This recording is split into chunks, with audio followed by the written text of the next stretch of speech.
எல்லாருக்கும் வணக்கம். நம்மளோட புது சேனலான தமிழ் குட்டி கதைகளை இன்னும் சப்ஸ்கிரைப் பண்ணாதவங்க சப்ஸ்கிரைப் பண்ணி வச்சுக்கோங்க. அதில் நாவல்கள் வந்துட்டுருக்கு. அந்த சேனலோட லிங்கை கமெண்ட் பாக்ஸில் பின் பண்ணியிருக்கேன். ஓகே, வாங்க இப்போ கதைக்குள்ளே போகலாம். அத்தியாயம் 1. பத்ரிநாத் சிகரெட் பிடித்து கொண்டிருந்தான். ஜன்னல் மேலும் கீழும் மெதுவாக அசைந்து கொண்டிருந்தது. ஆடும் நாற்காலியை நிறுத்தினான். ஜன்னல் நின்றது. மூடப்பட்ட கண்ணாடிகளில் நீர்ப்பாம்புகள் இறங்கின.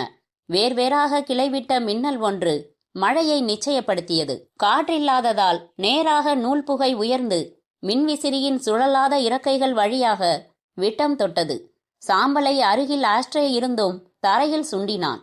அவ்வாறாக எறும்பின் பார்வையில் தரையெங்கும் நிறைய சாம்பல் குன்றுகள். குள்ள மேஜையில் சத்தமில்லாமல் ஆவியாகி கொண்டிருந்த ஆரஞ்சு நிற விண்டேஜை எடுத்தான். சோடா எடுத்தவன் திடீரென புறக்கணித்து வெறுமனே கவிழ்த்து கொண்டான். எழுந்தான். சுவிட்ச் போர்டு நோக்கி நடப்பதுதான் நோக்கம். ஆனால் கால்கள் பாத்ரூம் கதவருகில் கொண்டு வந்து அவனை நிறுத்தின. வந்ததால் உள்ளே வந்தான். ஜிப்பை இறக்கினான், ஏற்றினான். அவன் உபயோகிக்கும் ஹமாமும் அவள் உபயோகிக்கும் லக்ஸும் தனித்தனி சோப்பு பெட்டிகளில் இருந்தன. லிக்விட் டெட்டால் போட்டு நுரை கிளப்பி கை கழுவி கொண்டு ரோலரில் இருந்து வாசனையான காகிதம் உருவி கிழித்து துடைத்து வீசினான். வெளியே வந்தான். சிட்டவுட்டுக்கான கதவு தாழிடப்பட்டிருந்தது. சிரமத்தின் பேரில் திறந்தான். இரட்டை கதவுகள். திறக்கப்பட்ட 2 கதவுகளின் மீதும் கைகளை வைத்துக்கொண்டு மழையின் சாரலை தன் முகத்தில் அனுமதித்தான். மைக்ரோ புள்ளிகள் கூட்டணி அமைத்து நெற்றியில் ஊர்வலம் புறப்பட்டு மூக்கு மேம்பாலத்தை கடந்து அதன் நுனியில் திரண்டு துளியாகி சொட்டியது. என்ன பண்ணிக்கிட்டு இருக்கீங்க? குரல் கேட்டு திரும்பினான். எழிலரசி. பெயர் காரணம் சொல்லவே தேவையில்லை. பிளெயின் வயலட்டில் பிரத்யேகமாக கொடுத்து எம்ப்ராய்டரி செய்யப்பட்ட இரத்த சிகப்பு பூக்கள் சிரிக்கும் ஷிஃபான் சேலை. வழக்கம் போல தாழ்ந்த இடையில் ஸ்லீவ்லெஸ் ஜாக்கெட். அதன் தோல் பகுதியின் 1.5 இன்ச் அகலத்திற்குள் மறைக்கப்பட்ட அவன் கட்டிய தாலி. கூந்தலை முன்னந்தலையில் என்னவோ பண்ணி முதுகு பூராவும் அம்பிகா ஸ்டைலில் விரிய விட்டிருந்தாள். ஏர் ஹோஸ்டஸ் என்றால் நம்புவீர்கள், மாடலிங் அழகி என்றால் நம்புவீர்கள், நட்சத்திர ஹோட்டலில் ரிசப்ஷனிஸ்ட் என்றால் நம்புவீர்கள். இதெல்லாம் எதுவும் இல்லை. ட்ரெஸ் டிசைனர், அதாவது ஒரு பிரபல ரெடிமேட் எக்ஸ்போர்ட் கம்பெனியில் உடைகளுக்கு டிசைன் போட்டு தருபவள். இவளின் கற்பனை திறனை நம்பித்தான் கம்பெனியின் வருமானம் குறிக்கும் அம்புக்குறி ஏறும் இறங்கும். சம்பளம் 7000 தவிர சலுகைகள் ஏராளம். கம்பெனியில் ஏசி அறை, டிரைவருடன் ஒரு அம்பாசிடர் கார். அதில் தீர தீர கம்பெனி செலவில் பெட்ரோல் நிரப்பிக்கொண்டே இருக்கலாம். பத்ரிநாத் தன் பார்ட்னர் சுவாமியுடன் சேர்ந்து மீன் பண்ணை நடத்துகிறான் 5 வருடமாக. நல்ல வருமானம். குடியிருக்கும் வீடு சொந்தம். தவிர 2 இடங்களில் வீடுகள் வாங்கி வாடகைக்கு விட்டிருக்கிறான். கொஞ்சம் பணம் பேங்கில் டெபாசிட் செய்திருக்கிறான். கொஞ்சம் பணம் ஷேர்களில் முதலீடு செய்திருக்கிறான். எனவே 4-5 திசைகளில் இருந்து வருமானம் வற்றாத காவிரி போல். எழிலரசியை பத்ரிநாத் காதலித்து மணந்தான். மணந்தது 3 வருடங்களுக்கு முன்னால். 2 வருடங்கள் வரை ஜாலி, மகா ஜாலி. குழந்தை அடுத்த நூற்றாண்டில் பார்த்து கொள்ளலாம் என்று ஒத்தி வைத்துவிட்டு ஜாலி. திடீரென்று பலூனில் ஓட்டை விழுந்து காற்று இறங்கி வருகிறது. காரணம் மணிசங்கர். 2 பேர் இல்லை, ஒரே ஆள்தான். மணிசங்கர் சின்ன வயசுக்காரன், சிவந்த மேனிக்காரன், சுருள் கிராப்புக்காரன், மெத்த அறிவுக்காரன். சிஏ படித்து ஏசி அறையில் பல கம்பெனிகளின் கணக்குகளை பார்த்து வருமான வரி அலுவலகத்தில் ஃபைல்களை பைசல் செய்து கொண்டிருப்பவன். அவன் கணக்கு பார்க்கும் கம்பெனிகளில் ஒன்று எழிலரசி வேலை பார்க்கிற நிறுவனம். அதனால் வரப்போக அறிமுகம். மேடம், நீங்க பண்ற டிசைன் சூப்பர், தேங்க்ஸ். இப்படி துவங்கி வீட்டுக்கு டின்னருக்கு வாயே மணி, உனக்கு பிடிச்ச நூடுல்ஸ். வரேன், திரும்ப என் வீட்டில் ட்ராப் பண்ணுவியா எழில்? இப்படி வளர்ந்து, எழில், என்கிட்ட பணம் நிறையா இருக்கு. என்கிட்ட வர்ற பல எக்ஸ்போர்ட் கம்பெனிகளோட கணக்குகளை ஆடிட் பண்ணுறதால இதில் எவ்வளவு லாபம் இருக்குன்னு எனக்கு தெரியும். உனக்கோ திறமை இருக்கு, தொழில் நல்லா தெரியும். நாம் 2 பேரும் ஆளுக்கு பாதியாக முதல் போட்டு தனியாக ஒரு ரெடிமேட்ஸ் எக்ஸ்போர்ட் கம்பெனியை ஏன் ஆரம்பிக்க கூடாது? Very very nice idea. இப்படி ஒரு யோசனை பிரசவமானதில்தான் சிக்கலும் பிரசவமானது. நோ, எனக்கு இதில் சம்மதமில்லை என்றான் ஹாஃப்வே ஓப்பனிங்காக பத்ரிநாத். வீட்டின் மொட்டை மாடியில் அமைக்கப்பட்ட ஸ்டீல் ஊஞ்சலில் அமர்ந்து ஆரஞ்சு பூசின மேற்கு வானத்தை பார்த்தபடி சிகரெட் புகை விட்டான். காரணம் சொல்லுங்க என்றாள். அவனுக்கு முன்னால் வந்து இடுப்பில் கை வைத்து கொண்டு நிமிர்ந்து நின்றாள். என்ன அவசியம் இப்போ? வருமானத்துக்கு என்ன பஞ்சம்? பார்க்குற வேலை உன்னோட ஜாப் சாட்டிஸ்ஃபேக்ஷனுக்காகத்தானே. உன் சம்பளத்தை நான் தொடுறேன்னா 10 குடும்பம் 4 தலைமுறைக்கு உட்காந்து சாப்பிடலாம். பத்ரி, நீங்க சடக்குன்னு திருப்தி ஆயிடுற டைப். எனக்கு இந்த சோம்பேறித்தனம் பிடிக்கிறதில்ல. ஃப்ளை அப் டு ஸ்கை, இதான் என் பாலிசி. வானத்தை எந்த ஜென்மத்திலேயாவது தொட முடியுமா? பிரபஞ்சத்துல எது எல்லை? ஆனா எதை நோக்கியாவது சுவாரஸ்யமான நோக்கம் வச்சுக்கிட்டு போய்கிட்டே இருக்கணும். அதான் அர்த்தமுள்ள வாழ்க்கை. அதான் சவால், அதான் த்ரில். சம்பாதிச்சது போதாது பத்ரி, நாம எல்லாம் தூசு. மலையெல்லாம் இருக்கு, நாம மலையாக வேணாம், ஒரு குன்றாகிறதுக்காகவாவது முயற்சி பண்ணலாமே. எனக்கு பிடிக்கல. எனக்கு பிடிக்குதே. முயற்சி பண்றவங்கள ஏன் தடுக்கிறீங்க? இந்த பேச்சை எடுக்காத. நீ எப்ப கேட்டாலும் என் பதில் ஒரு பிக் நோ, புரிஞ்சுதா? எழுந்து சென்று விட்டான் பத்ரிநாத். அன்று முதல் கணவனும் மனைவியும் இந்தியாவும் பாகிஸ்தானுமாகி எப்போதும் ஒரு உரசல், ஒரு இடி, ஒரு குத்தல், ஒரு நெருடல். அதனால் வாழ்க்கையின் வசீகரம் டல். ஆகவே வெளியே பாரில் நண்பர்களோடு மட்டும் எப்போதாவது வீயன்னா இஸ்னா கீயன்னா சாப்பிடுபவன் இப்போதெல்லாம் அடிக்கடி வீட்டுக்குள்ளேயே தனியாகவே. ஓ காட், நேத்து தானே அவ்வளவு தூரம் அட்வைஸ் பண்ணேன், மறுபடி வீட்டுக்குள்ளே குடிக்க ஆரம்பிச்சிட்டீங்களா என்றாள் எழிலரசி. சிட்டவுட்டின் கதவுகளை இழுத்து தாளிட்டு விட்டு வந்தான். ஒரு தடுமாற்றத்துக்கு பின் அங்கே அவள் இல்லை போல இயல்பாக சோஃபாவில் சாய்ந்து ஒரு சிகரெட் எடுத்து உதட்டில் வைத்து லைட்டரை தேடினான். அவள் அருகில் வந்து அந்த சிகரெட்டை உருவி ஒடித்து போட்டாள். ஆத்திரத்தில் அங்கமெல்லாம் அதிர சிகரெட் பாக்கெட்டையும் கைப்பற்றினாள். அவனுக்கு சரக்கென்று நெருப்பு பற்றியது போல் கோபம் ஏறியது. ஏய் லுக், மரியாதையா ஒரு சிகரெட் எடுத்து என் உதட்டில் வச்சு பத்த வச்சு விடணும், நீ இல்லைன்னா வெறி ஆயிடுவேன். அவ்வளவு உச்சமாக அவன் கத்தி. அவள் கேட்டதே இல்லை. கைகள் நடுங்க மறுபேச்சு இல்லாமல் ஒரு சிகரெட்டை அவன் உதடுகளில் வைத்து பற்ற வைத்தாள் எழிலரசி. உக்காரு, இப்படி உட்காரு. தன் அருகில் இருந்த நாற்காலியை காட்டினான். அமர்ந்தாள். குடிக்காதன்னு சொல்றிய ஒழிய ஏன் யா குடிக்கிறன்னு கேட்டிருக்கியா நீ? அமைதியாக இருந்தாள். இப்ப கேளு, கேளுடி அதட்டினான். ஏன் இப்படி குடிக்கிறீங்க? உன்னை நினைச்சுதான் குடிக்கிறேன். நானா? நான் என்ன செஞ்சேன்? மாறிட்ட, ரொம்ப மாறிட்ட. என்ன மாறிட்டேன்? என்னை காதலிச்சு கல்யாணம் செஞ்சுக்கிட்ட அந்த எழிலரசிய காணோம். இது வேற பொண்ணு, அவ இல்ல. அவ தொலைஞ்சு போயிட்டா, மிஸ்ஸிங். போதையில எதையாச்சும் உளராம பேசாம படுங்க, காலையில பேசிக்கலாம். இல்ல, இப்பவே பேசிடலாம். நான் போதையில தான் இருக்கேன், ஆனா தெளிவா இருக்கேன். சொல்லு, என்ன சொல்லணும்? ஏன் இப்படி மாறின? நான் ஒன்னும் மாறல. இல்ல, மாறிட்ட. அந்த மணிசங்கர் நம்ம 2 பேருக்கும் நடுவுல புகுந்து உன் மனசை மாத்திட்டான். He is a villain. பேத்தாதீங்க, ஹி இஸ் எ ஜெம். எவ்வளவு உலக அறிவும் புத்திசாலித்தனமும் அவருக்கு இருக்கு தெரியுமா? அதனால உன்னை மடக்கி போட்டுட்டான். What nonsense! நீங்க 2 பேரும் சேர்ந்து ஆரம்பிக்கிற நிறுவனத்துக்கு அக்ரிமெண்ட் போட்டிருக்கீங்க நேத்து, உண்டா இல்லையா? அமைதியானாள். ஹிந்து பேப்பர்ல ஆபீஸ் வாடகைக்கு தேவைன்னு கிளாசிஃபைட் செக்ஷன்ல விளம்பரம் எழுதி கொடுத்துட்டு வந்திருக்கீங்க, உண்டா இல்லையா? கைகளை பிசைந்தாள். பேங்க் மேனேஜரை பார்த்து லோன் போடுறது சம்பந்தமா பேசி அப்ளிகேஷன் ஃபார்ம் எல்லாம் வாங்கிட்டு வந்திருக்கீங்க, உண்டா இல்லையா? அவனை நிமிர்ந்து பார்த்து விட்டு தலை குனிந்தாள். பதில் சொல்லுடி, நான் சொன்னதெல்லாம் நிஜம்தானே? ஆமா என்றாள். என்னோட சம்மதம் வேணாமா உனக்கு? நீங்க சம்மதிப்பீங்கிற நம்பிக்கையில தான் அடிப்படையான வேலைகளை துவக்கி இருக்கோம். எனக்கு தான் சம்மதம் இல்லைன்னு 100 தடவை சொல்லிட்டேனே. 100 தடவைக்கும் உருப்படியான காரணம் எதுவும் சொல்லல. நான் சொல்லட்டுமா உண்மையான காரணத்தை? உங்க மனசுல என்ன இருக்குன்னு அப்பட்டமா நான் சொல்லட்டுமா? சொல்லு. இந்த மாதிரி புது பிசினஸ் ஆரம்பிச்சா எனக்கு எக்கச்சக்கமா வருமானம் வரும். பேர், புகழ், மரியாதை எல்லாம் வளரும். உங்களுக்கு உள்ளுக்குள்ள பொறாமை, காம்ப்ளெக்ஸ், தன்னை விட தன் மனைவி உயர்ந்துடக்கூடாதுன்னு அல்பத்தனமான சிந்தனை. இதனாலதான் என்னோட நல்ல முயற்சிக்கு முட்டுக்கட்ட போடுறீங்க. பத்ரிநாத் வாய்விட்டு சிரித்தான். ஏன் சிரிக்கிறீங்க? உன் புருஷனை நீ புரிஞ்சுக்கிட்டது அவ்வளவுதான். சரி, நான் தான் புரிஞ்சுக்கல, புரிய வைங்களே. உங்க ப்ராஜெக்டுக்கு தேவையான கேபிட்டல் எவ்வளவு? 5 லட்சம். ரைட், 5 லட்சமும் நான் தரேன். நீ ஆரம்பி, தனியா ஆரம்பி. மணிசங்கர் வேணாம், பார்ட்னர்ஷிப் வேணாம். ஏன், நீங்க சுவாமியோட பார்ட்னர்ஷிப்ல பிசினஸ் பண்ணலையா? முட்டாள்தனமா பேசாத. நாங்க ஸ்கூல் லைஃப்ல இருந்து ஃப்ரெண்ட்ஸ். ரொம்ப காலமா பழகினாதான் அழுத்தமான நட்பு ஏற்படுமா? அப்படி சொல்லலனா வேற எப்படி சொல்றீங்க? உங்களோட பயம் என்ன? மணி என்ன ஏமாத்தி பணத்தை எல்லாம் ஏப்பம் விட்டுடுவார்னு நினைக்கிறீங்களா? பணத்தை ஏப்பம் விட்டா I don't mind. What else? உன்னையே ஏப்பம் விட்டுடுவானோன்னு எனக்கு கவலையா இருக்கு. அவன் பேச்சு, சிரிப்பு, பார்வை எதுவும் சரியில்லை. ஓஹோ, மனைவி மேல சந்தேகம். ஏன் சந்தேகம் அவன் மேலதான். இதே மாதிரி சந்தேகப்பட எனக்கும் உரிமை இருக்கு.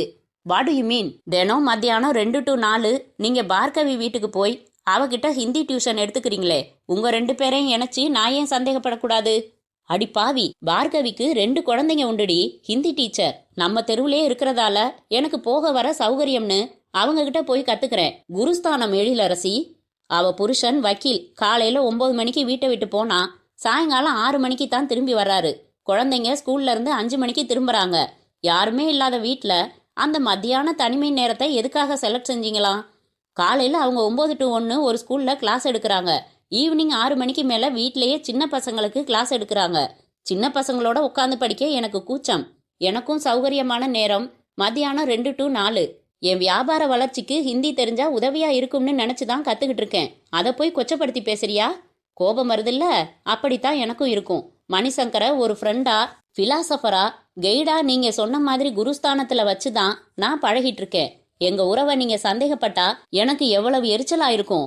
அதை நீங்க உணரணும்னு தான் கேட்டேன். இப்பயாவது எங்களோட புது ப்ராஜெக்டுக்கு இதயபூர்வமா சம்மதம் தெரிவிங்க ப்ளீஸ். நோ என்று கத்தினான். நீ 1000 சொன்னாலும் இதுல எனக்கு இஷ்டம் இல்ல. நீங்க என்னதான் ஆரம்ப வேலைகளை துவங்கி இருந்தாலும் இந்த ப்ராஜெக்டுக்கு என் சம்மதம் கிடைக்காது, ஒத்துழைப்பும் கிடைக்காது. அவள் கையில் இருந்த சிகரெட் பாக்கெட்டை பிடுங்கிக் கொண்டு எழுந்தான். மேஜை மேல் இருந்த கார் சாவியை எடுத்துக்கொண்டு நடக்க, இருங்க, எங்க போறீங்க இந்த நேரத்துக்கு? திரும்பி பார்த்து முறைத்தான். பதில் சொல்லாமல் அறையை விட்டு வெளியேறி படிகளில் இறங்க அவனை தொடர்ந்து வந்தாள் அவள்.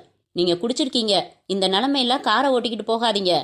குரல் கேட்டு வீட்டில் இருந்த வேலைக்காரனும் சமையல்காரனும் எட்டி பார்த்தார்கள். I'm study. ஒருவேளை குடிபோதையில காரை ஓட்டி ஆக்சிடென்ட் ஆகி செத்து போயிட்டேன்னு வச்சுக்க, உனக்கு ஜாலி தானே? உன் இஷ்டப்படி அப்புறம் முடிவெடுக்கலாம் இல்லையா? அதிர்ந்து நின்றாள் எழிலரசி. போர்டிகோவில் நின்ற மாருதியை ஸ்டார்ட் செய்து கொட்டி கொண்டிருந்த மழையில் விரைவாக செலுத்தினான் பத்ரிநாத். அத்தியாயம் 2. காலிங் பெல்லை அழுத்திவிட்டு காத்திருந்தான் பத்ரிநாத். கதவை திறந்தான் சிவநேசன். கழுத்தில் மஃப்ளர். அட வாங்க சார். என்ன இது, ஃபோன் கீன் பண்ணாம திடீர்னு? இருக்காளா? இப்பதான் தூங்க போனா, நான் எழுப்பிக்கிறேன் என்று கார் சாவியை அவனிடம் நீட்டினான் பத்ரிநாத். சிவநேசன் வாங்கி கொண்டான். ஏதாச்சும் வாங்கிட்டு வரணுமா? 120 பீடா வாங்கிட்டு. இப்ப மணி என்ன? 9:30. 1 மணிக்கு வந்தா போதும். சரிங்க. அப்புறம் ஒரு சின்ன விஷயத்தை ஞாபகப்படுத்தலான்னு சொல்லு. ஸ்ரீபெரும்புதூர் பிளாட்டுக்கு நாளன்னைக்குள்ள அட்வான்ஸ் கொடுக்கணும். எவ்வளவு? 50,000. நாளைக்கு காலையில ஆபீஸுக்கு வா. சரிங்க. ஏங்க சார், நான் வேணா வெளியில சுத்திட்டு விடிகாலையில வரேனே. 1 மணிக்கு பாதி தூக்கத்துல புறப்பட்டு போகணுமா? கண்டிப்பா போயாகணும் சிவா. சந்தேகப்படுறா. ஐயோ, தெரிஞ்சு போச்சா? அவ ஒரு அசடு. என்னையும் மாலினியையும் இணைச்சு சந்தேகப்பட தெரியல. என்னையும் ஹிந்தி டீச்சரையும் இணைச்சு சந்தேகப்படுறா. ஆக லேசா கேரக்டர் மேல சந்தேகம் வந்துடுச்சு. அது கூடாதுங்க. இல்லறம் எப்பவும் ஸ்மூத்தா போகணுங்க. அப்ப நான் 1 மணிக்கே வந்துடுறேன். சிவநேசன் போனதும் கதவை மூடிவிட்டு ஹாலில் வெட்டியாய் சுழன்று கொண்டிருந்த மின் விசிறியை நிறுத்திவிட்டு அருகில் இருந்த படுக்கை அறையின் கதவை தள்ளி திறந்தான். நீல நிற இரவு விளக்கின் சன்ன வெளிச்சத்தில் கட்டிலில் நைட்டி அணிந்து உறங்கிக் கொண்டிருந்தாள் மாலினி. டியூப்லைட்டை போட்டான். வெளிச்ச மாற்றத்தில் இமைகளை பிரித்தவள் அவுட் போக்கஸில் இருந்து போக்கஸில் அவனை பார்த்து உடனே உற்சாகமாக எழுந்து விட்டாள். ஐயோ, இப்பதாங்க கனவுல நீங்க வந்தீங்க? அப்படியா? அருகில் வந்து உடனே இறுக்கமாக அணைத்து முத்தம் விட்டாள். சிவா இங்க. கார் கொடுத்து அனுப்பிட்டேன். 1 மணிக்கு தான் வருவான். போன் பண்ணியிருந்தா எல்லாம் வாங்கி வச்சிருப்பேன்ல. பீர் தான் இருக்குன்னு நினைக்கிறேன். எதுவும் வேணாம், ஏத்திக்கிட்டு தான் வந்திருக்கேன். கட்டிலில் அமர்ந்து சிகரெட் எடுத்து உதட்டில் வைக்க மாலினி பற்ற வைத்தாள். ஆஸ்ட்ரே எடுத்து வந்து அருகில் வைத்துவிட்டு அவன் மீது சாய்ந்தபடி அமர்ந்தவளை மடியில் கிடத்தி கொண்டான். கனவுல நான் என்னவா வந்தேன் மாலினி? சொன்னா சிரிக்க கூடாது. சிரிக்கல சொல்லு. வெண்டக்கா கத்திரிக்கான்னு கூவிக்கிட்டே நீங்க காய்கறி வித்துக்கிட்டு ரோட்ல போறீங்க. இங்க வாப்பான்னு நான் கூப்பிடுறேன். என் வீட்டு வாசலுக்கு வந்து கூடைய இறக்கி வைக்கிறீங்க. என்ன காய்கறி வேணும்னு நீங்க கேக்குறீங்க. அதுக்கு நான் காய்கறி எதுவும் வேணாம், என் தோட்டத்துல காய்கறி சரியா விளைய மாட்டேங்குது, கொஞ்சம் வந்து பாரேன் என்ன மிஸ்டேக்குன்னு சொல்றேன். சரின்னு நீங்க என்னோட தோட்டத்துக்கு வரீங்க. அப்போ ஒரு வண்டு பறந்து வந்து என் ஜாக்கெட் முதுகுக்குள்ள போயிடுது. அப்புறம் அதுக்குள்ள நீங்க லைட்டை போட்டுட்டீங்க. அவன் கை அவள் முதுகில் தேட துவங்கியது. கொஞ்சம் இருங்க, அப்புறம் நான் எது கேட்டாலும் உங்க காதுல ஏறாது. ஸ்ரீபெரும்புதூர் பிளாட்டுக்கு நாளன்னைக்கு 50,000 அட்வான்ஸ் தரணும். அதானே? எப்படி தெரியும்? வந்ததும் சிவநேசன் சொல்லிட்டான். நாளைக்கு ஆபீஸுக்கு வர சொல்லியிருக்கேன். அவங்கிட்ட தரவேணாம் டார்லிங். நான் தான் தினம் ஆபீஸுக்கு வரேனே, என்கிட்டே கொடுங்க. நோ, இதோ பாரு, ஆபீஸ்ல இந்த மேட்டரை பத்தி நீ என்கிட்ட பேசவே கூடாது. அங்க நான் பாஸ், நீ ஸ்டெனோ, தட்ஸ் ஆல். பேசுறது கொஞ்சறது எல்லாம் இந்த வீட்டுல தான் வச்சுக்கணும், புரிஞ்சுதா? சரி என்றாள். அவன் தலையை கலைத்தாள். அப்பா, உடனே பொசுக்குன்னு கோபம் எப்படி வருது? என் அந்தரங்கம் எப்படி வேணாலும் இருக்கலாம், ஆனா நான் வீட்லயும் வெளியிலையும் ஏற்படுத்தி வச்சிருக்கிற என் இமேஜ் எனக்கு ரொம்ப முக்கியம் மாலினி. இவ்வளவு இமேஜ் பாக்குற நீங்க எப்படி தைரியமா நம்ம மேட்டரை பத்தி வீட்டுல பேசி என்ன 2ஆம் தரமா கல்யாணம் பண்ணிக்க போறீங்க? நான் தான் சொல்லியிருக்கேன்ல, இது உடனே நடத்தி முடிக்கிற காரியம் இல்ல. கொஞ்சம் கொஞ்சமா எழிலரசியோட மனசை பக்குவப்படுத்தணும். டைம் ஆகும். அது வரைக்கும் நீ பொறுமையா தான் இருக்கணும். சரி, எவ்வளவு டைம் ஆகும்னு உத்தேசமா சொன்னா பொறுமையா காத்திருக்கிறதுலயும் ஒரு அர்த்தம் கிடைக்கும்ல. என்னால உறுதியா சொல்ல முடியாது. 6 மாசம் ஆகலாம், 1 வருஷம் ஆகலாம், 2 வருஷம் கூட ஆகலாம். இப்போ வீட்ல எனக்கும் அவளுக்கும் டேர்ம் சரியில்லை. மூட் அவுட் ஆகித்தான் இங்க வந்திருக்கேன். என்ன ப்ராப்ளம் டார்லிங்? அவன் விரல்களிலிருந்து சிகரெட்டை வாங்கி சாம்பல் தட்டிவிட்டு மறுபடி அவன் விரல்களில் ஒப்படைத்தாள். அவளோட ஃப்ரெண்டு மணிசங்கரோட சேர்ந்து தனியா எக்ஸ்போர்ட் கம்பெனி ஆரம்பிக்கணுமா? அதுக்கு நான் பணம் தரணுமா? பணம் இப்ப முடையா உங்களுக்கு? அது இல்ல, அந்த மணிசங்கரை எனக்கு பிடிக்கல. யாரு? ஆடிட்டர் மணிசங்கர் தானே? ஆமா. தெரியுமா உனக்கு? அண்ணனுக்கு பழக்கம். சில தடவை பார்த்திருக்கேன். எழுத்துக்கு மேல அவன் பார்வை நிக்கிறதில்ல. அதனாலதான் நான் வேணாம்னு சொல்றேன். ஆனா இவ கேட்க மாட்டேங்கிறா. பிடிவாதம். என் சம்மதம் இல்லாமலேயே அடிப்படை வேலைகளை ஆரம்பிச்சுட்டாங்க. அதெப்படி நீங்க முதலீடுக்கு பணம் கொடுக்காம அவங்க ஆரம்பிக்க முடியும்? இவளோட பங்கு 2.5 லட்சம். இவளோட சம்பளத்துல இருந்து சேமிச்ச பணம் வச்சிருக்கா கொஞ்சம். மிச்சத்துக்கு அவ வேலை பார்க்குற கம்பெனில லோன் போட்டுப்பா. இல்ல வேற ஏதாச்சும் ஏற்பாடு செஞ்சுக்குவான்னு நினைக்கிறேன். நீங்க அவ்வளவு தூரம் இஷ்டம் இல்லைன்னு சொன்னதுக்கு அப்புறம் மீறி நடந்தா தாலி கட்டின உங்களுக்கு என்ன மரியாதை இருக்கு? புருஷன் பேச்ச கேட்டு நடக்கிறவ தானே நல்ல பொண்டாட்டி. அவன் மார்பு ரோமங்களை நீவியபடி கேட்டவள் தொடர்ந்தாள். என்ன படிச்சிருந்தா என்ன? என்ன திறமை இருந்தா என்ன? என்ன அழகி இருந்தா என்ன? வார்த்தை மீறி நடக்கிற பொண்டாட்டி ஒரு புருஷனுக்கு ரொம்ப அவஸ்தைங்க. அப்படி ஒருத்தியோட வாழ்றதை விட அவன் வாழாமலே இருக்கலாங்க. சில சமயம் நானும் அப்படித்தான் நினைக்கிறேன் மாலினி. உலகமே வெறுத்து போயிடுது அந்த சமயத்துல. என்ன பேச்சு இதெல்லாம்? ஏன் டார்லிங், நான் எதுக்கு இருக்கேன்? அவனை அப்படியே படுக்கையில் சாய்த்து இறுக்கி கட்டிக்கொண்டு, நான் இருக்கிறப்ப உலகம் ஏன் உங்களுக்கு வெறுக்கணும்? அந்த சனியனை விவாகரத்து பண்ணிட்டா பிரச்சனை தீர்ந்தது என்றாள். திடீரென்று எழுந்து அவளை உதறினான். எடுடி கைய. கொஞ்சம் அசந்தா புகை போட்டு பழுக்க வச்சிருவீங்களே. எழிலரசி நான் லவ் பண்ணி கல்யாணம் பண்ணிக்கிட்டவ. எனக்கு உரிமை உள்ள பொண்டாட்டி. இப்பவும் அவளை நான் நேசிக்கிறேன். சில முரண்பாடுகள் தான் உறுத்துது. உன்கிட்ட சொன்னது தப்பா போச்சு. தூபமா போடுற? ஒரு எல்லை தாண்டி உரிமை எடுத்துக்கிட்டா தொலைச்சிடுவேன். தொலைச்சு டாக்ஸி பிடிச்சு நான் போறேன். சிவாவை காலையில கொண்டாந்து வண்டியை விட சொல்லு. விட்ட இடத்துல இருந்து கனவு கண்டுகிட்டு படுத்துக்கட. வரேன். விறுவிறுவென்று நடந்து சென்ற பத்ரிநாத்தை ஆத்திரமுட்ட பார்த்து கொண்டே இருந்தாள் மாலினி. அத்தியாயம் 3. வெற்றிலையில் சுண்ணாம்பு தடவிக்கொண்டே, பீஸ் கொண்டு வந்தியோ மருது என்றார் வெங்கட்ராமன். நெற்றியில் திரிசூர்ணம், ரோமன் நம்பர்ஸ் கொண்ட சுவர் கடிகாரம், அதன் உச்சந்தலையில் வைக்கோலில் கட்டப்பட்ட ஒரு குருவிக்கூடு, 2 மர அலமாரிகள், கண்ணாடி போட்ட கதவுகள் வழியாக தெரியும் தடித்தடியான சட்ட புத்தகங்கள், பழுப்பு நிறமேறி பெயிண்ட் உதிர்ந்த ஒரு லொக்கடா ஃபேன் சம்பிரதாயத்திற்காக சுழன்று கொண்டிருந்தது. மேஜையில் குறுக்கே மடிக்கப்பட்ட கேஸ்கட்டுகள், கண்ணாடிக்கு அடியில் காஞ்சி பெரியவாளின் படம், விளிம்புகளில் எல்லாம் செருகப்பட்ட விதவிதமான விசிட்டிங் கார்டுகள். இவரின் மேஜை தவிர மற்றொரு மேஜை, அதன் மீது 2ஆம் கையாக வாங்கப்பட்ட தமிழ் டைப்ரைட்டர் தற்சமயம் பாலித்தீன் உரை போட்டு மூடப்பட்ட நிலையில், அதன் எதிர் நாற்காலியில் அமர்ந்து கேஸ்கட்டுகளை பிரித்து பார்த்து கொண்டிருந்த, காதில் சர்வர் போல பால் பாயிண்ட் பேனா வைத்திருந்த கோபால்தான் வக்கீலுக்கு குமாஸ்தா, டைபிஸ்ட், பொடிநடையாய் போய் கீரை வடையும் மசாலா டீயும் வாங்கி வருகிற ஆபீஸ் பாய் எல்லாம். இவருக்கு வெற்றிலை என்றால் அவருக்கு மூக்குப்பொடி. கேள்வி கேட்கப்பட்ட நபர் வக்கீலுக்கு எதிர்ப்புறம் போடப்பட்டிருந்த நீல பெஞ்சில் சமணம் போட்டு அமர்ந்திருந்தான். தீர்ப்பு வரட்டுங்கய்யா என்றான் அவன். ஏண்டா தீவட்டி, 15 நிமிஷம் விடாம மூச்சு முட்ட ஆர்கியூ பண்ணிருக்கேன் உன் கேஸ்ல. ஜட்ஜு அசந்து போய் பார்த்துட்டு இருந்தார். திறந்த பேனாவை மூட மறந்து இங்கு காஞ்சு போய் உதறி உதறி குறிப்பு எழுதிக்கிட்டதை கவனிச்சியோன்னோ? பின்ன நோக்கு தீர்ப்பு பத்தி என்ன போய் சந்தேகம்? 7.5 ஏக்கர் நிலமும் உனக்குத்தான். என்ன விலை போறது அங்க? சென்ட் 1000 ரூபாய்னு போகுதுங்க. விடுறிய நூலு. ஏக்கர் 3 லட்சம். சுவாமி, உன் நிலம் ரோட்டு மேல இருக்கு. 3.5க்கு குறையாம போகும். 7.5 ஏக்கர் என்ன ஆச்சு? கோபாலு, என்னையாச்சு? கோபாலு காதில் இருந்து பேனா எடுத்து நியூஸ் பேப்பரின் விளிம்பு பகுதியில் பெருக்கி பார்த்து, 26 lakhs and 25,000 ஆகுது சார் என்றார். கொசுர விடு, 26 லட்சம்னு பேசு. அத்தனை பெரிய சொத்தை காப்பாத்தி கொடுத்துருக்கேன்.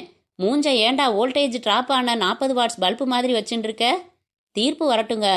இவன் ஒருத்தன் விவரம் கெட்டவன். நாளன்னைக்கு தீர்ப்பு சொன்னப்புறம் ஸ்வீட்டோட வந்துரு. என்ன ஸ்வீட் மட்டுமா? உங்களுக்கு எவ்வளவு விசேஷமா மரியாதை பண்றேன்னு பாருங்க சார். டெலிஃபோன் ஒலித்தது. எடுத்தார். வெங்கட்ராமன் ஸ்பீக்கிங். நான் பார்கவி பேசுறேன்னா. என்னடி, எங்கேருந்து பேசுற? இங்க ஸ்கூல்ல இருந்து பேசுறேன். ஒரே மழைன்னா 1 மணி நேரமா கொட்டுறது. இங்க மழையே இல்லையடி. அதுக்கு என்ன பண்ண சொல்றேன்? பாரிஸ் கார்னர்ல மழை இல்ல, பாண்டி பஜார்ல கொட்டுறதே. சென்னை என்ன சின்ன ஏரியாவா? இப்ப என்ன பண்ணணுன்ற? ஆத்துக்கு போக வேணாமா? சமைக்க வேணாமா? ஒரு ஆட்டோ பிடிச்சுட்டு போயிடேன். யாரும் வரமாட்டேங்கிறா. இங்க இருந்து என்ன ஆட்டோ பிடிச்சுட்டு அங்க வர சொல்றியா? நான் எங்க அப்படி சொன்னேன்? மழை நின்னுதான் ஆத்துக்கு போகணும். அதுக்கப்புறம் சமைக்கிறதுக்கு நேரம் இருக்காது. அதனால அங்கேயே பக்கத்தில் ஹோட்டலில் சாப்பிட்டுக்கோங்கண்ணா. அதை சொல்லத்தான் கூப்பிட்டேன். அவ்வளவுதானா? உடு, நான் பார்த்துக்கிறேன், வச்சிரட்டா என்று வைத்துவிட்டு, கோபாலா, லஞ்சு வராதப்பா, நேஷனல் ஹோட்டல்ல இருந்து எடுத்தாந்துரு என்றார். ஆகட்டும் சார். யாரு? மாமியா ஃபோன்ல? ஆமாம், மாம்பழத்தில் மழை கொட்டுறதான். ஸ்கூல்ல இருந்து ஆத்துக்கு போக முடியலன்னு சொல்றா. இந்த வயசுல என்ன படிக்கிறாங்க? அபிஷ்டு அவ படிக்கலடா, சொல்லி தர்றா. ஹிந்தி டீச்சராக்கும் ஸ்கூல்ல வேலை பார்க்கறா. மார்னிங்கோட கிளாஸ் ஓவர். அதானே பார்த்தேன். என்ன பார்த்த? நேத்து மத்தியானம் உங்களை தேடிக்கிட்டு உங்க வீட்டுக்கு போயிருந்தேனா, வாசல்ல கப்பல் மாதிரி ஒரு கார் நின்னுது. வீட்டுக்குள்ள இருந்து ஹிந்தில குரல் வந்துச்சு. ஏதோ டெல்லி கேஸ் பிடிச்சிட்டீங்களோன்னு நினைச்சு கதவை தட்டினேன். மாமி திறந்து நீங்க இல்லைன்னுட்டாங்க. சூட் கோட் போட்ட ஒரு பெரிய மனுஷன் உள்ளார சோஃபால உட்காந்து புஸ்தகம் படிச்சுக்கிட்டு இருந்தாரு. எனக்கு எதுவும் புரியாம வந்துட்டேன். அவர் பேரு பத்ரிநாத்டா. எங்க தெருல தான் இருக்காரு. மீன் பண்ண வச்சு நடத்துறாரு. நல்ல காசு. மாமி கிட்ட ஹிந்தி கத்துக்கிறாரு. கோபால் காது பேனாவை மேஜையில் போட்டுவிட்டு, நான் போய் சாப்பாடு எடுத்துட்டு வந்துடுறேன் என்று புறப்பட்டு சென்றார். ஏன் சார், என்னடா? அந்த ஆள் நல்ல மனுஷன் தானே? ஆமா, ஏண்டா கேட்குற? பாடம் சொல்லி கொடுக்கறதுக்கு எதுக்கு வாசக்கதவை தாழ்பால் போடணும்? ஏதோ என் மனசுல பட்டுது, கேட்டுட்டேன். தப்பா இருந்தா மன்னிச்சிடுங்க சார். அதிர்ந்து போனார் வெங்கட்ராமன். நல்லால வாயில வருது. என்ன திமிருடா உனக்கு இப்படி பேசுறதுக்கு? ராஸ்கல், வாய் அளம்பிண்டு வாடா என்று அவரின் உதடுகள் சொல்லிக் கொண்டிருந்தனவே ஒழிய, அதானே, this is a vital point. எதுக்காக வாசல் கதவை தாழ்பால் போடணும் யுவர் ஆனர் என்று அவரின் மனம் ஒரு வாதத்தை துவக்கியது முதல் முறையாக. அத்தியாயம் 4. சுவாமி சேர் பூராவும் உட்கார்ந்திருந்தான். தொப்பை அருகில் சட்டை விலகி பனியன் காட்டியது. 2 தாடைகள், கழுத்தில் தங்கச் சங்கிலி, நெற்றியில் விபூதிப்பட்டை, நடுவில் குங்குமம். பான்பராக் கவரை தட்டி பாக்குத்தூள்களை ஒரு பக்கமாக சேகரித்து கத்தரிக்கோல் எடுத்து அதன் மூலையில் முக்கோணமாய் ஒரு துண்டு வெட்டி உள்ளங்கையில் பாதியளவு கவிழ்த்து கொண்டு அருகில் அமர்ந்திருந்த பத்ரிநாத்துக்கு நீட்டினான். அவன் அதிலிருந்து 2 பெரிய துண்டுகள் மட்டும் எடுத்துக்கொண்டதும் மிச்சத்தை வாயில் கொட்டிக்கொண்டு, சொல்லு அப்புறம் என்றான். எழிலரசி தன் பிளானை மாத்திக்கிறதா இல்ல என்றான் பத்ரிநாத்.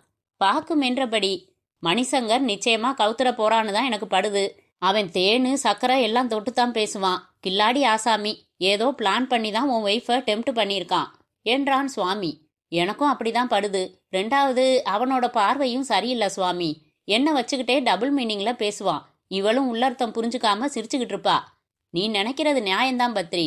நாம எப்படி இருந்தாலும் நம்ம பொண்டாட்டி சுத்தமா இருக்கணும்னு நினைக்கிறது தான் தமிழர் பண்பாடு என்று கண்ணடித்தான்.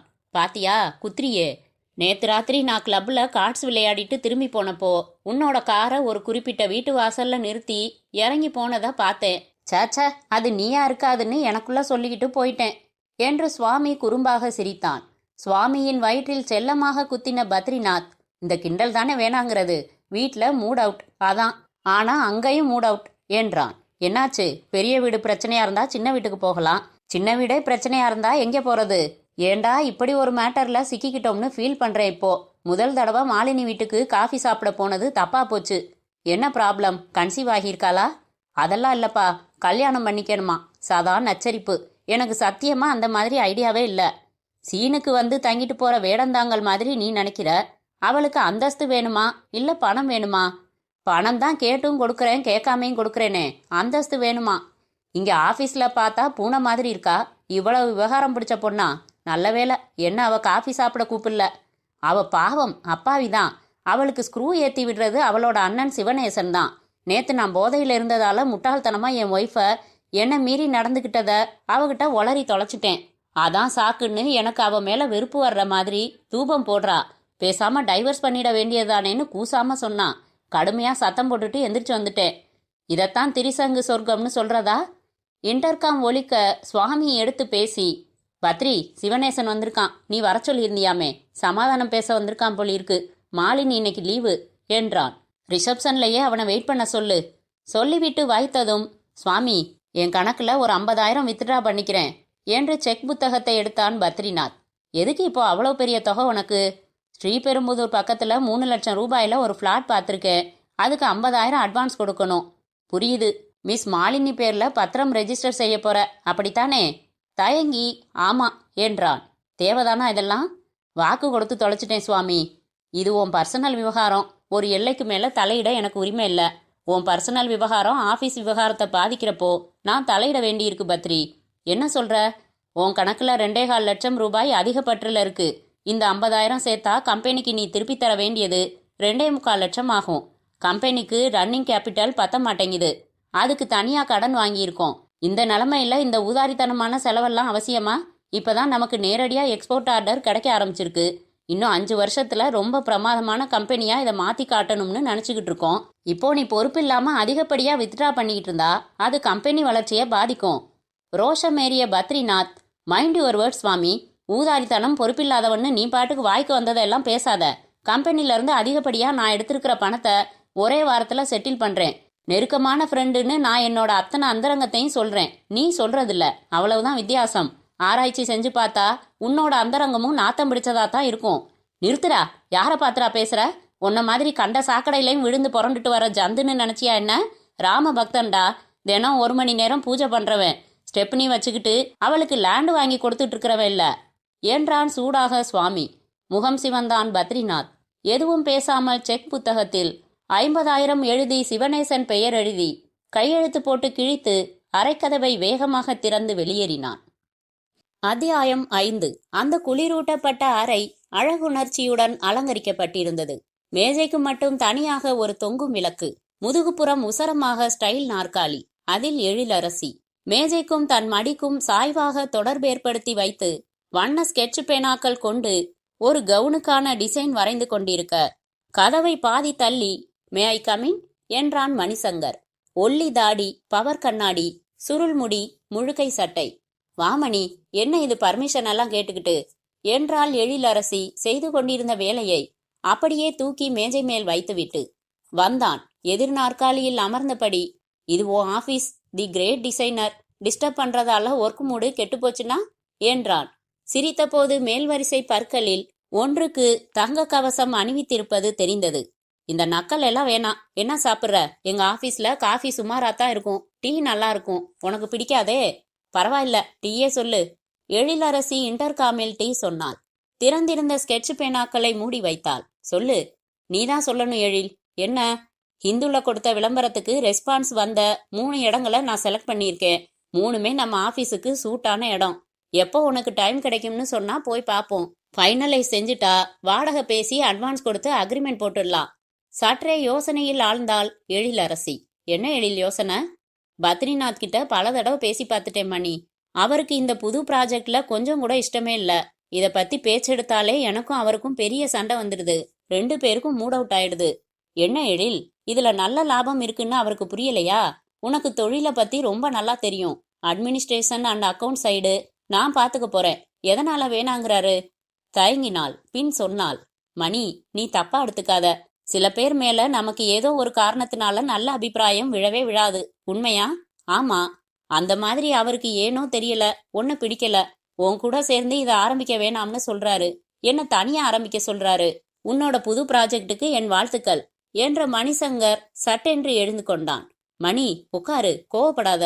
அவரோட யோசனை அது. நான் அதுபடி முடிவெடுத்துட்டேன்னு சொன்னேனா? அவரோட வாதம் முட்டாள்தனமானதுன்னு எனக்கு புரியுது. எரிச்சலா கூட வருது. நான் முன்னேற்றம் அடையிறது அவருக்கு பிடிக்கலையோன்னு கூட நினைக்கிறேன். என்னோட தன்மானத்தை ரொம்பவும் பாதிக்கிறாரு. அதுக்காகவாவது வீம்பா சம்பாதிச்சு காட்டணும்னு தோணுது. எழில், இந்த தொழில் ஆரம்பிக்கிறதால உன்னோட மன நிம்மதி கெட்டு போகும்னா வேணாம். Let's drop it. இல்ல மணி, எக்காரணம் கொண்டும் இந்த ஐடியாவை நிறுத்தி வைக்க வேணாம். நாம இதை ஆரம்பிக்கிறோம். அவர் சம்மதிச்சாலும் சரி, சம்மதிக்கலனாலும் சரி. சம்மதிக்கலன்னா எப்படி பணம் கொடுப்பார் எழில்? என் பங்கு 2 லட்சம் தானே. என் சொந்த சேமிப்பு 1.5 லட்சம் இருக்கு. எங்க அப்பா எனக்கு போட்ட நகைகளை பேங்க்ல வச்சு மிச்சம் 1 லட்சம் புரட்டுவேன். இப்ப நீ ஃப்ரீயா? ஃப்ரீ தான். ஏன்? என் ஆபீஸ்ல பர்மிஷன் போட்டுட்டு வரேன். நீ சொன்ன 3 இடங்களையும் பார்த்து இன்னைக்கே ஆபீஸ் பிக்ஸ் பண்ணிடலாமா? நீ, நான் இதுல தீவிரமா இருக்கேன்னு உனக்கு தெரியணும். அதெல்லாம் சரி, இன்னைக்கே பிக்ஸ் பண்றது சிரமம். 1 லட்சமாவது அட்வான்ஸ் தர வேண்டி இருக்கும். அதான் சொன்னேனே, என் பேங்க் கணக்குல வச்சிருக்கேன்னு. செக் புக் எடுத்துக்கிறேன். கமான், லெட்டஸ் கோ என்று எழுந்து கொண்டாள் எழிலரசி. ரொம்ப சந்தோஷம் எழில், நீ என்ன நம்புறியே, அது போதும். நாம சம்பாதிச்சு காட்டினப்புறம் உன் புருஷனுக்கு நிச்சயம் என்ன பிடிக்கும் என்றான் மணிசங்கர். அத்தியாயம் 6. சீவலை வாய்க்குள் அடக்கி கொண்டார் வெங்கட்ராமன். பெட்டியில் இருந்து தளிர் வெற்றிலைகளாக தேர்வு செய்தபடி, கோபாலா என்றார். சொல்லுங்க சார் என்றான் கோபாலன் நிமிர்ந்து. சிட் ஃபண்டில் இன்னைக்கு பணம் கட்டணும். ஆத்துல இருந்து வர்றப்போ சுத்தமா மறந்துட்டேன். உன் மொபைட்ல ஒரு எட்டு ஆத்துக்கு போய் மாமியாண்ட கேட்டு வாங்கிட்டு வந்துடுறியா? சார், மணி 2:30 ஆச்சு. இனிமே வாங்கிட்டு வந்து எப்போ கட்டுறது? இன்னும் டைம் இருக்கே, நாளை கூட கட்டலாமே சார். நேக்கு ஒன்று பிளான் செஞ்சா அதுபடி கரெக்டாக நடந்துடணும். சிட் ஃபண்ட் ஆஃபீஸ் 5:30 வரைக்கும் திறந்து வச்சிருப்பான். நோக்கு போயிட்டு வர்றது சிரமமா இருந்தா விட்டுரு. ஐயோ, என்ன சார் இது? நீங்க சொல்லி நான் எதை தட்டி இருக்கேன்? போயிட்டு வரேன். கோபாலன் மேஜை டிராயரிலிருந்து தன் மொபைல் சாவியை எடுத்துக்கொண்டு புறப்பட்டு போனான். 1 மணி நேரத்தில் பணத்தோடு திரும்பி வந்து விட்டான். ஏண்டாப்பா, மாமி இருந்தாலோன்னோ? இருந்தாங்க, உடனே எடுத்து கொடுத்துட்டாங்க, வந்துட்டேன். என்ன பண்ணிட்டு இருந்தா மாமி? ஹிந்தி டியூஷன் சொல்லி கொடுத்துட்டு இருந்தாங்க. ஓ, இந்த நேரத்தில் கத்துக்க பத்ரிநாத் வருவாரே, மறந்துட்டேன். அவர் தானே இருந்தாரு? ஆமா சார். உன்னாண்ட பேசினாரோ? இல்ல, சிரிச்சாரு, நானும் சிரிச்சேன். கதவு திறந்திருந்துச்சா இல்ல தாள் போட்டிருந்துச்சா சார் என்று அதிர்ந்தான் கோபாலன். இல்லடா கோபாலா, இவ பாட்டுக்கு பாடம் சொல்லி கொடுக்குற மும்மரத்துல இருப்பா. எவனாச்சும் நைசா பூந்து பூஜை மாடத்துல இருக்கிற வெள்ளி குத்து விளக்கெல்லாம் லவட்டிட்டு போயிட்டான்னா அதனால எப்பவும் கதவு மூடிக்கோன்னு சொல்லி வச்சிருக்கேன். அதனால கேட்டேன். கதவு மூடிதான் இருந்துச்சு. பெல் அடிச்சதும் மாமி வந்து திறந்தாங்க. அதான பார்த்தேன். நீ வெளியிலேயே நின்றுட்டியாக்கும். மாமி கை வேலையா இருந்ததால 2 நிமிஷம் வெயிட் பண்ண சொன்னாங்க. அதனால உள்ளார போய் உக்காந்தேன். 2:30 மணிக்கு என்னடாப்பா சமையல் கட்டுல வேலை? மிக்சி சத்தம் கேட்டுது. அப்புறம் மாமி பத்ரிநாத் சாருக்கு சாத்துக்குடி ஜூஸ் கொண்டாந்து கொடுத்தாங்க. என்னையும் சாப்பிட்றியான்னு கேட்டாங்க. நான் வேணாம்னுட்டு வந்துட்டேன். பெரிய மனுஷன், நான் தான் காஃபி ஜூஸ் இப்படி ஏதாச்சும் கொடுத்துடுன்னு சொல்லி வச்சிருக்கேன். நம்ம தெருவுலே இருக்காரு. நாளைக்கு ஏதாச்சும் ஒரு பிரச்சனைன்னு வந்தா அவரோட தயவு நமக்கு தேவைப்படலாம் பாரு. சரி, நீ போய் சிட் ஃபண்ட்ல பணத்தை கட்டிட்டு வந்துடு என்றார் வெங்கட்ராமன். கோபாலன் போனான். சாத்துக்குடி ஜூஸ். எந்த டியூஷன் டீச்சர் பாடத்தோடு ஜூஸும் கொடுப்பாள்? என்ன அர்த்தம்? நான் ஒரு ஏமாந்த சோனகிரியா? வக்கீலுக்கு மீண்டும் குடைச்சல் துவங்கியது. மாலை 1 மணிக்கு தன் ஓட்டை ஸ்கூட்டரில் வீட்டுக்கு வந்து ஹெல்மெட்டை கழற்றி கொண்டு உள்ளே வந்தார். 2 குழந்தைகளும் கூடத்தில் உட்கார்ந்து விரல்களில் நெயில் பாலிஷ் போட்டு கொண்டிருந்தார்கள். டாடி, இதோ பாத்தீங்களா நெயில் பாலிஷ் என்றாள் மூத்தவள். அதுக்கென்ன? யார் வாங்கி கொடுத்ததுன்னு சொல்லுங்க என்றாள் இளையவள். யாரு? பத்ரி அங்கிள் வாங்கி கொடுத்தாரு. சக் என்று ஒரு அம்பு வந்து குத்தி நின்றது. அறைக்குள் வந்தார். கண்ணாடி முன்னால் நின்ற பார்கவி தன் சேலையை தொப்புளுக்கு கீழே இறக்கி பிடித்து கண்ணாடியில் பார்த்து கொண்டிருந்தவள் அவர் வருவதை பார்த்ததும் சட்டென்று மேலே ஏற்றி விட்டு கொண்டாள். வந்துட்டீங்களா? ஸ்கூட்டர் சத்தமே கேட்கல. என்னடி பண்ணிட்டு இருக்க? நான் பார்த்துட்டேன், சொல்லு. போங்கண்ணா, நேக்கு வெக்கமா இருக்கு. வெக்கமா இன்னும் இருக்கா? ஊர்ல நிறைய பொம்பளைங்க லோ ஹிப்ல சேலை கட்டுறாளே, நேக்கு எப்படி இருக்கும்னு பார்த்தேன். அதுக்குள்ள வந்துட்டேன். ஊர் சிரிக்கும். 2 பெத்துட்ட, ஞாபகம் இருக்கோ இல்லையோ? ஆனாலும் வயசு 34 தானே ஆறது. அதுக்காக என்ன செய்யணுன்ற? ஏண்டா 2ஆம் தாரமா வாக்கப்பட்டோம்னு அலுப்பு வந்துடுத்தோ? ஐயோ, ஏன்னா இப்படியெல்லாம் பேசுறேன்? ஏதோ ஒரு அல்ப ஆசை. தனியா இருக்கிறச்ச யாரும் செஞ்சு பார்க்கறது தானே. தனியா இருந்தா எதுவும் செய்ய சொல்ல முடி. இனிமே தனியா இருக்காத. யார் இவன் என் குழந்தைக்கு வாங்கி கொடுக்கறதுக்கு? எனக்கு இல்லாத ரைட்ஸ் இவனுக்கு என்னடி? பணம் இருந்தா சரியா போச்சா? சின்ன புத்தி எதுக்குன்னு கேட்குறேன். என்ன பேசுறேன்? யாரை பத்தி பேசுறேன்? எனக்கு ஒன்றும் புரியல. குழந்தைங்களுக்கு நெயில் பாலிஷ் எவண்டி வாங்கி கொடுத்தான்? அவனைத்தான் சொல்றேன். ஐயோ, பத்ரி சாரையா சொல்றேன்? அன்னைக்கு அவர் நம்ம ஆத்துக்கு வந்திருக்கிறச்ச குழந்தைங்க தான் அவரை கேட்டதுகள். நான் அதட்டினேன். அவர் ஞாபகம் வச்சிருந்து இன்னைக்கு வாங்கிட்டு வந்து கொடுத்தாரு. இதுக்கு போய் ஏன் இப்படி கத்துறேல்? அவர் ஒரு பக்கா ஜென்டில்மேன். முதல்ல ஜென்டில்மேன்னு சொல்லுவ, அடுத்து காதலன்னு சொல்லுவியா? பார்கவி தன் காதுகளை பொத்தி கொண்டாள். சிவசிவா, என்ன பேச்சு நான் பேசுறேன்? அவள் கண்களில் கண்ணீர் துளிர்த்தன. விளக்கமா எதையும் பேச விரும்பல. இனிமே அவங்க பாடம் கத்துக்க வரவேணாம். எனக்கு பிடிக்கல.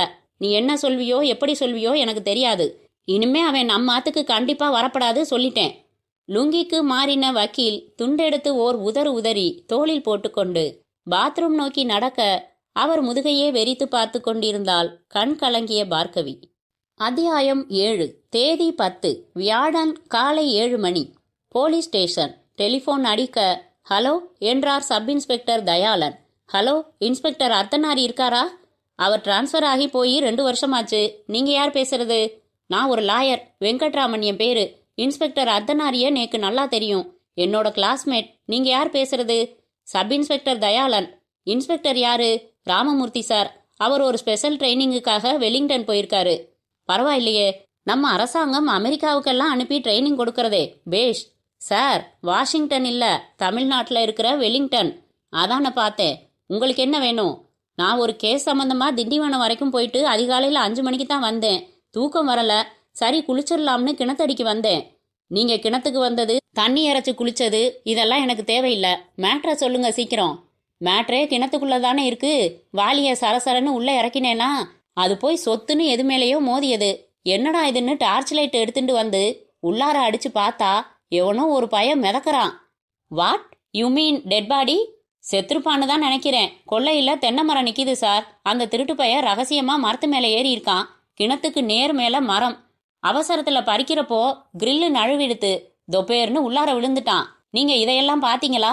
நான் எங்க சுவாமி பார்த்தேன். இப்படித்தான் நடந்திருக்கும்னு ஒரு வக்கீலுக்கு யூகம் பண்ண தெரியாதா?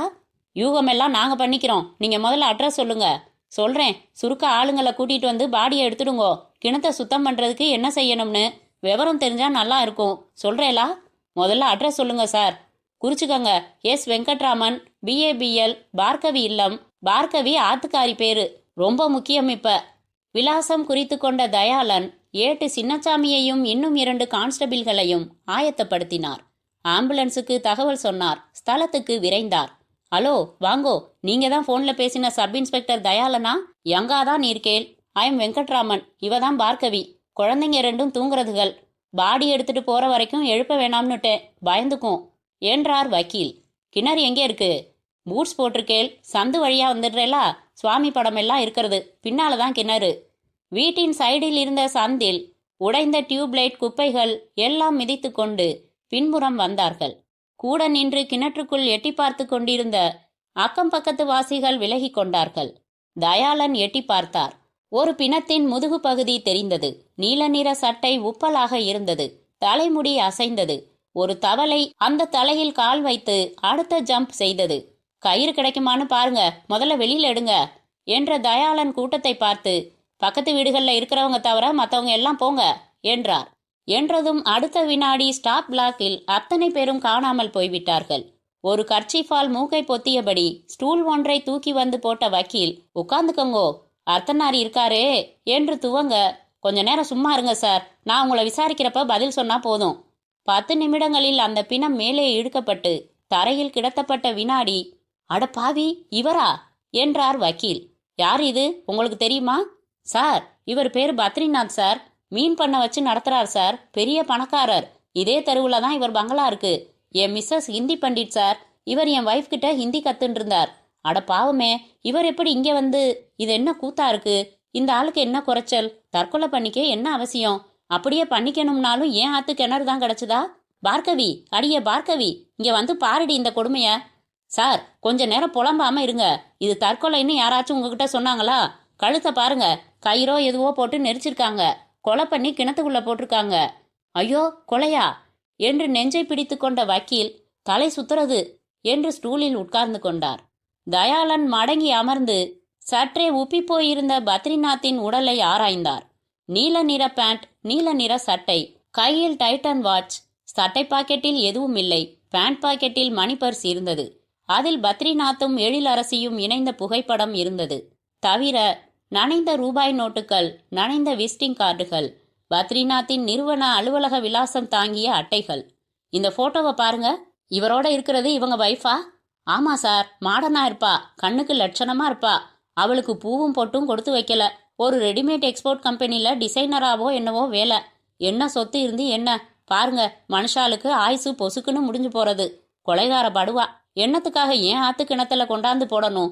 ராஸ்கல், குடிக்கிற ஜலம் கற்கண்டாட்டம் இருக்கும். தெருவே நம்ம ஆத்து கிணத்துல தண்ணி எடுத்துட்டு போகும். வத்தினதே இல்ல. ஏ சார், ஒரு உயிர் போயிருக்கு, உங்களுக்கு கிணறு பத்தி தான் கவலையா? உங்களை அப்புறம் விசாரிக்கிறேன், எங்கேயும் போயிடாதீங்க.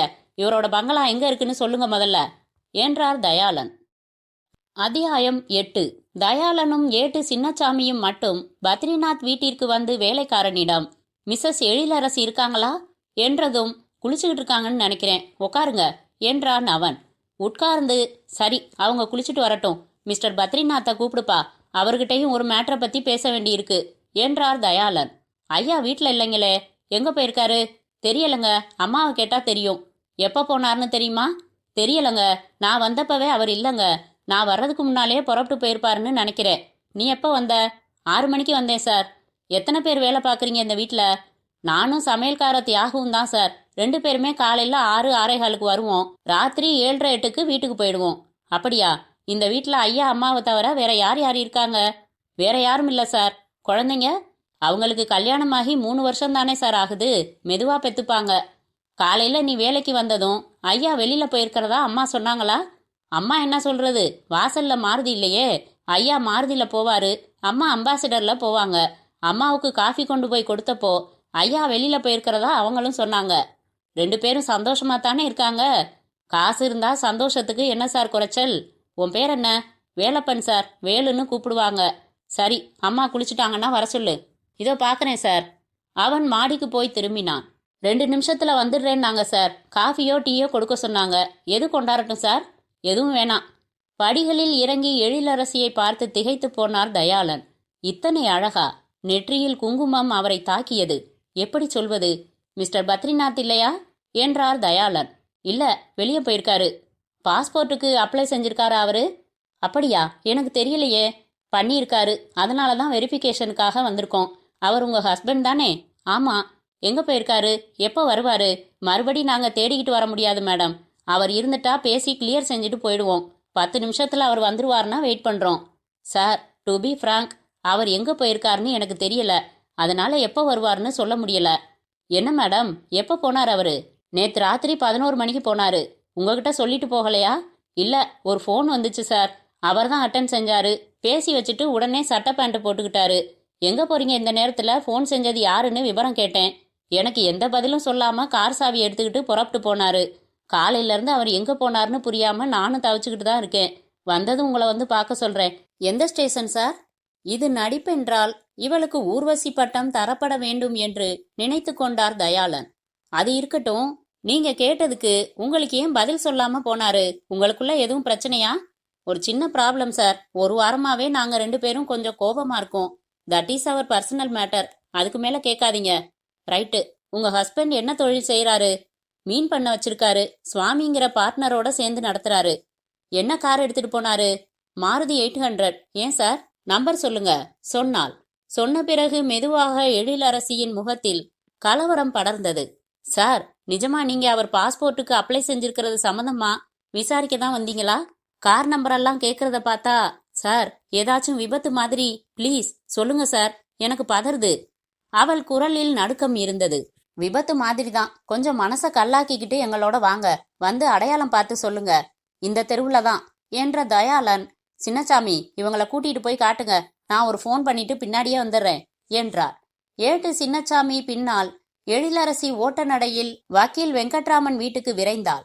தயாளன் அங்கிருந்த டெலிபோனில் டிராபிக் டிபார்ட்மெண்ட்டை தொடர்பு கொண்டு மாருதி காரின் எண்களை சொல்லி தேட சொல்லிவிட்டு, வேலு இங்க வாயா என்றார். ஜன்னலை துணி போட்டு துடைத்து கொண்டிருந்த வேலு வந்து, ஐயா என்றான். இத பாரு, இப்ப நான் கேக்குற கேள்விக்கு ஒளிவு மறைவு எதுவும் இல்லாம உள்ளது உள்ளபடி சொல்லணும். ஏதாச்சும் மறைச்சு பேசுறதா தெரிஞ்சது, அப்புறம் உன்னை இங்க வச்சு இந்த மாதிரி நயமா விசாரிக்க மாட்டேன். அந்த வேலு நடுங்கி போய்விட்டான். ஐயா, எனக்கு தெரிஞ்சதா சாமி சத்தியமா உண்மையே சொல்றேங்க. கேளுங்க ஐயா. காலையில நீ வந்தப்போ நிஜமா ஐயா இங்க இல்லையா? சத்தியமா இல்லங்க ஐயா. சரி, ஐயாவுக்கும் அம்மாவுக்கும் 1 வாரமா சண்டை. சரியா பேசிக்கிறது இல்ல. நிஜம்தானே? சற்று தயங்கி விட்டு ஆமாங்க என்றான். ஏன், என்ன பிரச்சனை? முழு விவரம் தெரியாதுங்க. தெரிஞ்ச வரைக்கும் சொல்றேங்க. அம்மாவும் அவங்க ஃப்ரெண்டு ஆடிட்டர் மணிசங்கர் சாரும் சேர்ந்து ஒரு வியாபாரம் ஆரம்பிக்கணும்னு பேசினாங்க. எங்க ஐயாவுக்கு அதுல இஷ்டம் இல்ல, வேணாங்கிறாரு.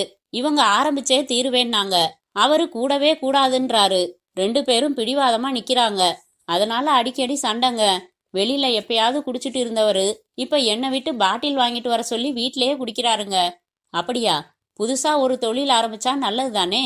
இவர் ஏன் வேணாம்னு சொல்றாரு? இவர் எங்க வேணாம்னு சொன்னாரு? அந்த ஆடிட்டரோட சேர்ந்து செய்ய வேணாம்னு தான் சொல்றாரு. தனியா ஆரம்பி முழு பணமும் தரேன்னு சொல்றாரே. ஏன் ஆடிட்டரோட சேர்ந்து செய்யக்கூடாதுங்கிறாரு? அது தெரியலங்க. யாருக்குமே ஒரு தயக்கம் இருக்குமுங்களே. ஆடிட்டரோ கல்யாணமாகாத சின்ன வயசுக்காரரு. அவரோட சேர்ந்து தொழில் பண்றதுனா அம்மா ரொம்ப நேரம் அவரோட போக வர இருக்கணும்ல. அது ஐயாவுக்கு பிடிக்கலன்னு நானா நினைக்கிறேங்க. சரிதான். நேத்து நீ வேலை முடிச்சு எப்ப வீட்டுக்கு போன? 8 ஆயிடுச்சுங்க. தியாகு நான் 2 பேருமா தான் புறப்பட்டு போனோம். அப்போ வீட்டுல ஐயா அம்மா 2 பேரும் இருந்தாங்களா? இருந்தாங்க. நேத்தும் அவங்களுக்குள்ள சண்டை வந்துச்சா? நேத்து அவங்களுக்குள்ள சண்டை வரல சார்.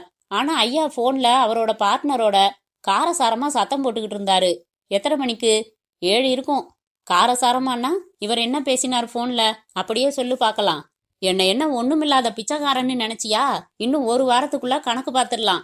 எனக்கு சேர வேண்டியதை கொடுத்துடு. நான் வியாபாரத்துல இருந்து விலகிக்கிறேன். இனிமே உன்னோட சேர்ந்து தொழில் பண்றதுக்கு நான் தயார் இல்லைன்னு கத்துனாரு. அப்போ கொஞ்சம் தண்ணி வேற உள்ள போயிருந்துச்சு சார். அம்மா உடனே அவர்கிட்ட ஆபீஸ்ல என்ன பிரச்சனை, ஏன் பார்ட்னர்ஷிப்ல இருந்து விலகிறதா சொல்றீங்க, சுவாமி என்ன சொன்னாருன்னு கேட்டாங்க. அதுக்கு உன்கிட்ட நான் விளக்கம் சொல்ல தேவையில்லைன்னு மூஞ்சில அடிச்ச மாதிரி சொல்லிட்டாரு. அதுவும் என்ன வச்சுக்கிட்டு சொல்லிட்டாரு. அம்மா மூஞ்சி சின்னதா போயிடுச்சு. விருட்டுன்னு போயிட்டாங்க. சமையல்காரன் தியாகுவை அழைத்து அவனையும் கேள்விகளால் துளைத்தார். வேலு சொன்ன தகவல்களையொட்டியே அவனும் சொன்னான். இந்த தெருவுல ஒரு ஹிந்தி டீச்சர் இருக்காங்களே, தெரியுமா? தெரியும் சார். அவங்க புருஷன் கூட வக்கீலு. அந்த அம்மா கிட்ட எங்க ஐயா ஹிந்தி டியூஷன் படிச்சுக்கிட்டு இருந்தாரு. அந்த அம்மாவுக்கு என்ன சார்? அந்த அம்மாவுக்கு எதுவும் இல்ல. அவங்க வீட்டு கிணத்துல நேத்து ராத்திரி உங்க ஐயாவை யாரோ கொலை செஞ்சு தூக்கி போட்டுட்டு போயிட்டாங்க என்றதும் 2 பேரும் அதிர்ந்தார்கள். அத்தியாயம் 9. இப்போது இந்த கொலை தொடர்பாக தயாளன் நடத்திய விசாரணைகளின் தொகுப்பை பார்க்கலாம். 1 நிமிடம். இந்த வினாடி உங்கள் மனதில் ஓடிக்கொண்டிருக்கும் கேள்வி குற்றவாளி யார் என்பதுதான், இல்லையா? இந்த விசாரணைகளை உன்னிப்பாக கவனித்தால் தயாளனுக்கு முன்னால் நீங்களே கூட கண்டுபிடித்து விடலாம். 1. தயாளன் அண்ட் வெங்கட்ராமன். இந்த கொலையை பத்தி உங்க கருத்து என்ன? இதென்ன நாட்டு பிரச்சனையா? இதுல நான் கருத்து சொல்றதுக்கு என்ன இருக்கு? எவனோ வேண்டாதவா குத்தி போட்டுட்டு போயிட்டான். நீங்க என்ன கேள்வி கேட்டுன்னு இருக்கேள்? குத்தி போடல, கழுத்துல கயிறு போட்டு நெரிச்சிருக்கான். ஏதோ ஒண்ணு மர்டர், செக்ஷன் 302ல வர்றது. எங்காத்து கிணத்துல ஏன் போட்டுட்டு போனான்? அதான் இப்ப எங்க கேள்வியும். பேஷ், நான் கேக்குற கேள்விய என்னையே திருப்பி கேக்குறேலா? நான் இந்த கொலைய துப்பறிஞ்சு உங்களுக்கு பதில் சொல்லணும்னு எதிர்பார்க்கறேலா? சார், முதல்ல இந்த நக்கல் பேச்ச விடுங்க. B serious. டெட் பாடி உங்க வீட்டு கிணத்துல இருந்து எடுத்திருக்கோம். அதனால கொஞ்சம் ரெஸ்பான்சிபிளா பதில் சொல்லுங்க. உங்களுக்கும் மிஸ்டர் பத்ரிநாத்துக்கும் ஏதாச்சும் பகை உண்டா? போச்சுரா, வரம் கொடுத்தவன் தலையிலேயே கைய வைக்கிறதும் பாலே. அப்படில இருக்கு. நானே கொலைய செஞ்சு என் வீட்டு கிணத்துக்குள்ள போட்டுட்டு அப்புறம் நானே உங்களுக்கு போன் பண்ணி போனம் முதக்கிறதும் வேணா? என்ன பார்த்தா அவ்வளவு அசடனா தெரியறேனா? நீங்க கொலை செஞ்சீங்கன்னு யார் சொன்னாங்க? இப்போ பகை இருக்கான்னு கேட்டா என்ன சார் அர்த்தம்? என்ன சந்தேகப்படுறீங்கன்னு தானே அர்த்தம்? ஒரு லாயர் நீங்க. போலீஸ்காரன் எல்லாரையும் சந்தேகப்பட்டு தான் தீரணும்னு புரியாதா உங்களுக்கு? விசாரிச்சு தெளிவுக்கு வந்ததும் ஒவ்வொருத்தரா சந்தேக லிஸ்ட்ல இருந்து விலக்கிடுவோம். அப்போ இப்போதைக்கு லிஸ்ட்ல நானும் வரேனா? நிச்சயமா. நீங்க மட்டும் இல்ல, உங்க மிஸ்ஸஸும் கூட. அவசியப்பட்டா ஸ்டேஷனுக்கு அழைச்சிட்டு போய் கூட விசாரிக்கலாம். This is an insult inspector. தோள்பட்டையில 2 ஸ்டார் இருந்தா சப் இன்ஸ்பெக்டர். கொஞ்சம் உங்க ஈகோவை தள்ளி வச்சுட்டு பதில் சொன்னா தேவலாம். என்ன சொல்லணும் கேட்டு தொலைங்கோ. பார்கவி, வாடி. இப்படி உன்னையும் சந்தேகப்படுறாராம். கேள்வி கேட்பாரு, பதில் சொல்லு. உங்களுக்கும் பத்ரிநாத்துக்கும் ஏதாச்சும் சண்டை உண்டா? இல்ல, எதுவும் இல்ல. சார், எங்க அப்பா பொய் சொல்றாரு. ஏன்பா பொய்யே சொல்லக்கூடாதுன்னு சொல்லுவியே, ஏன் இப்படி பொய் சொல்ற? உனக்கும் பத்ரி அங்கிளுக்கும் சண்டை தானே? ஏய் சனியனே, உள்ள போடி. இருப்பாப்பா. ஏன் சார் குழந்தைய விரட்டுறீங்க? நீங்க வாமா. என்ன சொல்ற நீ? உங்க அப்பாவுக்கும் பத்ரி அங்கிளுக்கும் சண்டையா? ஆமா. எப்படி பாப்பா சொல்ற? பத்ரி அங்கிள் எங்களுக்கு புதுசா நெயில் பாலிஷ் வாங்கி கொடுத்தாரு. அதை நாங்க அப்பா கிட்ட காட்டினோம். அப்பாவுக்கு கோபம் வந்துடுத்து. அம்மா கிட்ட அவன் யாரு என் குழந்தைங்களுக்கு வாங்கி கொடுக்கறதுக்குன்னு கத்துனாரு. இனிமே ஹிந்தி டியூஷன் படிக்கிறதுக்கு அவன் இந்த வீட்டுக்கு வரக்கூடாதுன்னு அம்மா கிட்ட சத்தம் போட்டாரு. அப்படின்னா சண்டைன்னு தானே அர்த்தம்? ஆமா பாப்பா. ஏன் சார், உங்க பொண்ணு சொன்னது உண்மையா? ஆமா, என் குழந்தைங்களுக்கு அவன் பிரசன்ட் பண்ணினது நேக்கு பிடிக்கல. அதனால என் பொண்டாட்டி கிட்ட தான் கத்தினேன். அவன் சட்டையை பிடிச்சு சண்டை போடல. இதை வச்சுக்கிட்டு நேக்கும் அவனுக்கும் பகைம்பெலா? அவர் குழந்தைங்களுக்கு அன்பா வாங்கி கொடுத்ததுல நீங்க அவ்வளவு தூரம் கோவப்படுறதுக்கு என்ன இருக்கு? இது நேக்கு பிரஸ்டீஜ் மேட்டர் சார். என் குழந்தைங்களுக்கு நெயில் பாலிஷ் வாங்கி தர வக்கீல் இல்லாம இருக்கேனா நானு? அதான் கோபம் வந்துருச்சு, சத்தம் போட்டேன். இவா இன்னி இதுக்குதான் கோபப்படணும்னு லோகத்துல ஏதாச்சும் லிஸ்ட் வச்சிருக்காளா? நேக்கு பிடிக்கல, கோவப்பட்டேன், விடுறேலா? இத போய் துருவிக்கிட்டு. ஓகே, நேத்து எந்த ஊருக்கு போயிருந்ததா சொன்னீங்க? திண்டிவனத்துக்கு. எப்ப போனீங்க? நேத்து காலையில புறப்பட்டு போனேன். சரி, எப்ப திரும்பி வந்தீங்க? இன்னைக்கு அதிகாலையில 5 மணிக்கு வந்து சேர்ந்தேன். எதுல போனீங்க, எதுல வந்தீங்க? பஸ்ல தான். எந்த பஸ்? போனப்ப அரசு பஸ், சைதாப்பேட்டையில ஏறினேன். வர்றப்ப பிரைவேட் பஸ், பேர் கவனிக்கல. இப்படி ஒரு விவகாரம் வந்து சேரும் போலீஸ்காரா வந்து விசாரிப்பான்னு நேக்கு தோணல. இல்லன்னா கவனிச்சு வச்சுட்டு இருப்பேன். பஸ் ஸ்டாண்டு வந்தேன். சென்னை போற பஸ்ன்னு போர்டு பார்த்து ஏறி உக்காந்து தூங்கிண்டே வந்து சேர்ந்தேன். டிக்கெட் வாங்குனீங்களா? காக்கி சட்டை போட்டிருக்கேலேன்னு மரியாதை கொடுத்து பேசினா ரொம்ப தான் சத்தாய்க்கிறேலே. வாங்கலையா, சும்மா ஓசில உட்காந்து வந்துட்டேன். போதுமா? கோச்சுக்காம அந்த பஸ் டிக்கெட்டை கொஞ்சம் காட்ட முடியுமா? அதான் வாங்கலன்றேனே. டிரைவர் நமக்கு தோஸ்து, ஓசிலேயே கொண்டாந்து விட்டுட்டான். சரி, நான் கேட்டது தப்பு. டிக்கெட் காட்டுங்க. என்ன சார், டிக்கெட் செக்கர் மாதிரி இத்தனை கராரா கேக்குறலே? இப்படி விசாரணைக்கு தேவைப்படும்னு நேக்கன்னா ஜோசியம் தெரியுமா? பஸ்ஸை விட்டு இறங்கினதுமே ஒரு கடையில சூடா காஃபி சாப்பிட்டேன். பணம் எடுக்கிறச்ச டிக்கெட்டும் கையோட வந்தது. கிழிச்சு போட்டேன். கொண்டான்னா எங்க இருந்து கொண்டாடுறது? சரி, நீங்க திண்டிவனத்துல யார பார்க்க போனீங்க? எத்தனை மணிக்கு எங்க இருந்தீங்கன்னு ஃபுல்லா எழுதி கொடுங்க. தாராளமா தரேன். நேக்கென்ன பயம்? உங்களுக்கு கார் டிரைவிங் தெரியுமா? தெரியும். ஆனா கார் தான் இல்ல. எதுக்கு கேட்டேள்? சும்மாதான். நீங்க டீட்டெயில்ஸ் எழுதுங்க. அதுக்குள்ள உங்க மிஸ்ஸஸ விசாரிச்சிடுறேன். பேஷா. பார்கவி, சாருக்கு பதில் சொல்லுடிமா. 2. தயாளன் ஆண்டு திருமதி பார்கவி. ஏம்மா, பத்ரிநாத் உங்ககிட்ட ஹிந்தி கத்துக்கிட்டு இருந்தாரா? ஆமாங்க. எத்தனை நாளா? 4 மாசமா சார். அவரோட வேற யார் கத்துக்கிறாங்க? மத்தியானம் 2 மணிக்கு அவர் வந்து கத்துன்னு இருந்தாரு. அந்த சமயம் வேற யாரும் வர்றதில்ல. ஈவினிங் தான் மத்த பிள்ளைங்க எல்லாம் வர்றா. நேத்து வந்திருந்தாரா? வந்திருந்தாரு. அப்செட்டா இருந்தாரா? ஆமா. ஏன் கேட்டிருப்பீங்களே. என்கிட்ட அவர் பர்சனல் விஷயமெல்லாம் ஷேர் பண்ணிப்பாரு. அவர் மிஸ்ஸஸ் ஒரு ஃப்ரெண்டோட சேர்ந்து எக்ஸ்போர்ட் பிசினஸ் ஆரம்பிக்க விரும்புறதாகவும், அந்த பார்ட்னரை இவருக்கு பிடிக்காதால இவர் வேணாம்னு மறுத்ததாகவும், அதனால அடிக்கடி சண்டை வர்றதாகவும் சொன்னாரு. அதுக்கு நீங்க என்ன சொன்னீங்க? சொல்ற விதமா பக்குவமா எடுத்து சொன்னேன்னா புரிஞ்சுப்பாங்கன்னு சொன்னேன். அவ குடும்ப பிரச்சனையில இதுக்கு மேல நாம என்ன சொல்ல முடியும்? அது சரிதான். நீங்க அவருக்கு ஹிந்தி டியூஷன் எடுத்ததுல உங்க ஹஸ்பண்டுக்கு அவ்வளவா சம்மதம் இல்லையோ? அப்படியெல்லாம் எதுவும் இல்ல. அவர் குழந்தைங்களுக்கு அன்பா வாங்கி கொடுத்ததுக்கு அவ்வளவு தூரம் கோவப்பட்டாரு. சார், வயசு ஏறினாலே ஒரு மனுஷனுக்கு எதுலையும் நம்பிக்கை போயிடும். இவர் வக்கீல் வேறையா? எதுக்கு எடுத்தாலும் சந்தேகம். நான் ஒரு ஸ்கூல்ல வேற வேலை பாக்குறேன். அதுல வர்ற சம்பளமும் வேணும். ஆனா ஸ்கூலுக்கு ஒரு நல்ல ட்ரெஸ் போட்டுண்டு கொஞ்சம் நீட்டா அலங்கரிச்சுண்டு போனா கத்துவாரு. 2 பிள்ளைங்க பெத்தப்புறம் என்னத்துக்கு இன்னும் பின்னல் விடுற? கொண்ட போடுன்னு சொல்றவரு. 2ஆம் தரமா வாழ்க்கைப்படலாம் சார்.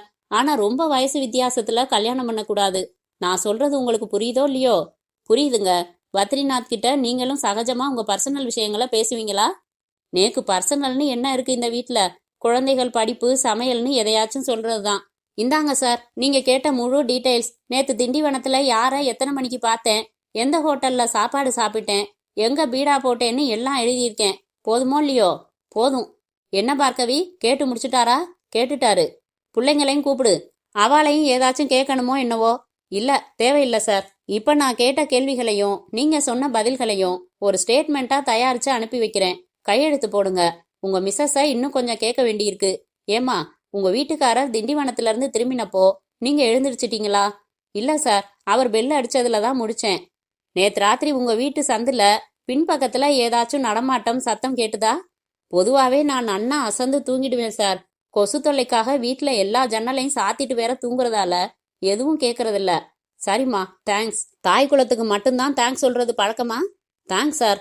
எல்லாம் சரி. பொணம் விழுந்த கிணத்தை எப்படி சுத்தம் பண்றது? விசாரிச்சு சொல்லி அனுப்புறேன். அப்புறம் ஒரு விஷயம். என்ன? நான் சொல்ற வரைக்கும் நீங்க வெளியூர் போறதா இருந்தா என்கிட்ட தகவல் சொல்லிட்டு தான் போகணும் சார். 3. தயாளன் ஆண்டு எழிலரசி. மேடம், உங்க சோகம் ஆறுதல் வார்த்தைகளால சரியாகிறதில்ல. ஆனா வி ஆர் ஹெல்ப்லெஸ். குற்றவாளியை கண்டுபிடிக்கிறதுல உங்க ஹெல்ப் தேவைப்படுது. கொஞ்சம் ஒத்துழைச்சா நல்லது. விசாரிக்க வேண்டியது உங்க கடமை. கேளுங்க சார். போஸ்ட்மார்ட்டம் ரிப்போர்ட் வந்தாச்சு. முந்தா நாள் ராத்திரி 11:30 மணில இருந்து 12 மணிக்குள்ள மரணம் ஏற்பட்டிருக்கலாம்னு அது சொல்லுது. அடுத்து பத்ரிநாத் ஓட்டிட்டு போன மாருதி காரை மெரினா பீச்சில் கடற்கரை உள் ரோட்ல கண்டுபிடிச்சோம். அந்த கார்ல எந்த தடயங்களும் கிடைக்கல. கார் சாவியோட நிறுத்தப்பட்டிருக்கு. இப்போ அது ஸ்டேஷன்ல இருக்கு. அதுல இருந்து ரேகைகளை சேகரிச்சுட்டு உங்ககிட்ட ஒப்படைக்கிறோம். அவருக்கு ராத்திரி போன் வந்ததும் புறப்பட்டு போனதா சொன்னீங்க. எத்தனை மணிக்கு போன் வந்துச்சு? 11 மணி இருக்கும். அப்போ நீங்க எங்க இருந்தீங்க?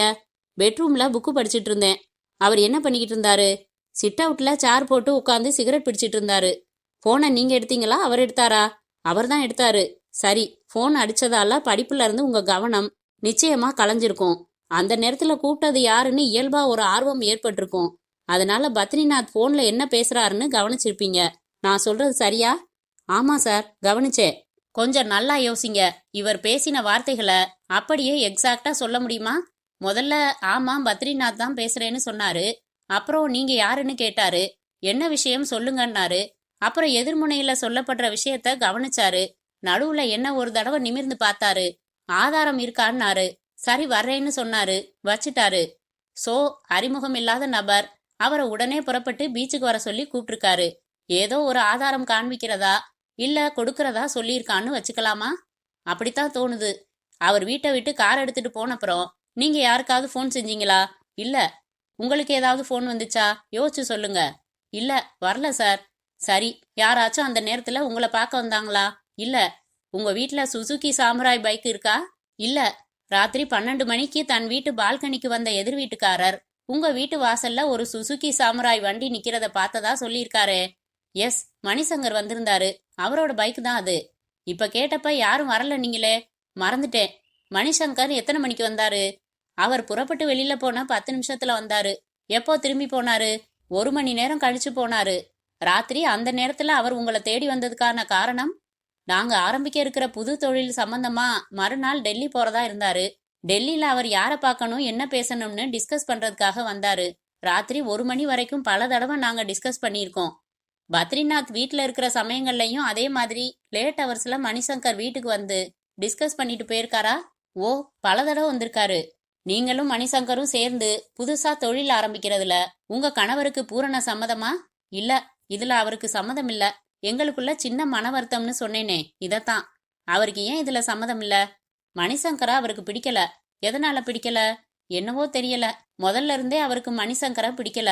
ஆனா உங்க கருத்து என்ன அவரை பத்தி? ஜென்டில்மேன். ஆனா ஹஸ்பண்டுக்கு பிடிக்கலன்னு தெரிஞ்சதும் நீங்க அவரோட சேர்ந்து பிசினஸ் செய்ய ஆர்வம் காட்டினது ஏன்? பிடிக்காததுக்கு சரியான காரணம் சொல்லியிருந்தா ஏத்துக்கிட்டு என் பிளானை விட்டுருப்பேன். முட்டாள்தனமான வாதமா இருந்ததால எனக்கு நல்ல லாபம் தர்ற தொழில துவங்குற ஐடியாவை டிரா பண்றதுல இஷ்டம் இல்ல. உங்களை சங்கடப்படுத்துற கேள்வி இது, தப்பா நினைக்காதீங்க. பத்ரிநாத்துக்கு உங்க கேரக்டர் மேல சந்தேகம் உண்டா? இல்ல, மணிசங்கர் கேரக்டர் மேலதான் சந்தேகம். உங்களுக்கும் மணிசங்கருக்கும் நெருக்கம் எப்படி? நாங்க டீசென்டான நல்ல நண்பர்கள். சரி, பத்ரிநாத்துக்கு எதிரிகள் உண்டா? அப்படி என்னால யாரையும் யூகம் செய்ய முடியல. சமீபத்துல யாரோடையாவது ரொம்ப கோபமா சண்டை போட்டாரா? ஆமா, அன்னைக்கு ஈவினிங் போன்ல அவரோட பார்ட்னர் சுவாமி கிட்ட ஆத்திரமா பேசினாரு. பார்ட்னர்ஷிப்ல இருந்து விலகிக்கிறதாகவும் 1 வாரத்துல கணக்கு பார்த்து செட்டில் செய்ய சொல்லியும் ரொம்ப கோபமா பேசினாரு. நான் காரணம் கேட்டதுக்கு சொல்லல. இந்த கொலையை யார் செஞ்சிருக்கலாம்னு நினைக்கிறீங்க? புரியல சார், எனக்கு சொல்ல தெரியல. சரி, பத்ரிநாத்தோட கேரக்டர் எப்படி? நல்லவரு, ஆனா கொஞ்சம் கோபக்காரரு. எப்ப எதுக்கு கோவப்படுவாருன்னு தெரியாது. லேடிஸ் விஷயத்துல எப்படி? அழகான பொண்ணுங்களை பார்த்தா கொஞ்சம் வழிவாரு. ஆனா எனக்கு துரோகம் செஞ்சிருக்காருன்னு யாராச்சும் சொன்னா என்னால நம்ப முடியாது. ஹிந்தி எதுக்கு கத்துக்கிட்டாரு? அவரோட பிசினஸ் சம்பந்தமா டெல்லி போறப்ப சரியா பேச முடியாம திணற வேண்டியதா இருக்கேன்னு கத்துக்கிட்டாரு. ஹிந்தி டீச்சர் பார்கவி கிட்ட ஒரு தனிமையான நேரத்துல கிளாஸ் எடுத்துக்கிட்டதுக்கு ஏதாச்சும் தனியான காரணம் உண்டா? அந்த நேரம்தான் தனக்கு சௌகரியமா இருக்குன்னு சொன்னாரு. மறுபடி ஒரு சங்கடமான கேள்வி. ஹிந்தி டீச்சர் பார்கவி வக்கீலுக்கு 2ஆம் தாரம். 2 பிள்ளைங்களை பெற்றிருந்தாலும் அழகா கவர்ச்சியா இருக்காங்க. அதனால அவங்க மேல பத்ரிநாத்துக்கு ஒரு ஈர்ப்பு இருந்திருக்கலாமா? தெரியல சார். அவரை நான் நம்பினேன். அவரோட ஆபீஸ்ல வேலை பார்க்குற சில பொண்ணுங்க கூட அழகா இருப்பாங்க. ஒவ்வொருத்தவங்க கூடவும் அவரை சம்மந்தப்படுத்தி பார்த்துட்டு இருந்தா மனசுல நிம்மதி போயிடும். என்கிட்ட அவர் சின்சியரா இருந்தாருன்னு தான் நம்பினேன். அவசியப்பட்டா மறுபடி விசாரிக்க வருவேன். தேங்க்ஸ். 4. தயாளன் அண்ட் மணிசங்கர். பத்ரிநாத்தை யார் கொலை செஞ்சிருப்பாங்கன்னு நினைக்கிறீங்க? தெரியல சார். அவர் மிஸ்ஸஸோட உங்க பழக்கம் எப்படிப்பட்டது? தூய்மையான நட்பு சார். நீங்க 2 பேரும் சேர்ந்து பிசினஸ் ஆரம்பிக்கிறதுல பத்ரிநாத்துக்கு சம்மதம் இல்லைன்னு உங்களுக்கு தெரியுமா? தெரியும். எப்படி தெரியும்? எழிலரசியே சொன்னாங்க. அதுக்கப்புறமும் நீங்க முயற்சிகளை தொடர்ந்தீங்களா? ஆமா, எழிலரசி கிட்ட வேணும்னா ப்ராஜெக்டை நிறுத்திடலாம்னு சொன்னேன். அவங்க தான் பிடிவாதமா தொடர விரும்பினாங்க. உங்ககிட்ட என்ன பைக் இருக்கு? Suzuki samurai. கார் ஓட்டுவீங்களா? ஓட்டுவேன். கொலை நடந்த நேரம் ராத்திரி 11:30ல இருந்து 12ன்னு போஸ்ட்மார்ட்டம் ரிப்போர்ட் சொல்லுது. அந்த நேரத்துல நீங்க எங்க இருந்தீங்கன்னு சொல்ல முடியுமா? என் வீட்டுல தான் இருந்தேன். நிச்சயமா? நிச்சயமா. அன்னைக்கு உங்க பைக்கை யாருக்காச்சும் இரவல் தந்திருந்தீங்களா? இல்ல. 12 மணிக்கு உங்க பைக் எழிலரசி வீட்டு போர்ட்டிகோல நின்னுட்டு இருந்ததா எதிர் வீட்டுக்காரர் சொல்லியிருக்காரே. 12 மணிக்கு இருக்காது சார், 11:30 மணிக்கு இருக்கும். அப்போ நீங்க அங்க போயிருந்தீங்களா? ஆமா. இப்போ கொஞ்சம் முன்னால வீட்டுல தான் இருந்தேன்னு சொன்னீங்க. 12 மணிக்கு எங்க இருந்தீங்கன்னு கேட்டீங்க. அப்ப நான் வீட்டுக்கு திரும்பிட்டேன். அதனால வீட்டுல இருந்ததா சொன்னேன். 11:15க்கு நீங்க அங்க வந்ததா எழிலரசி சொல்லியிருக்காங்க. இருக்கலாம். அப்ப நான் டைம் பார்க்கல. 1 மணி நேரம் பேசிக்கிட்டு இருந்துட்டு புறப்பட்டதா சொன்னாங்க. அது சரியா இருந்தா 12 மணிக்கு எதிர் வீட்டுக்காரர் உங்க பைக்கை பார்த்ததும் சரி. நீங்க வீட்டுல இருந்ததா சொன்னது மட்டும் தப்பாகும். ஆமை ரைட்? எழிலரசி ஒரு உத்தேசத்துல சொல்லியிருப்பாங்க. நான் அங்க 1/2 மணி நேரம் கூட இருந்திருக்க மாட்டேன். சரி, என்ன விஷயமா போயிருந்தீங்க? மறுநாள் டெல்லி போறதா இருந்தேன். டெல்லி ப்ரோக்ராம் பத்தி கொஞ்சம் டிஸ்கஸ் பண்ண வேண்டியதா இருந்துச்சு. இந்த மாதிரி லேட் ஹவர்ஸ்ல போனதுண்டா இங்க? பல தடவை போயிருக்கேன்.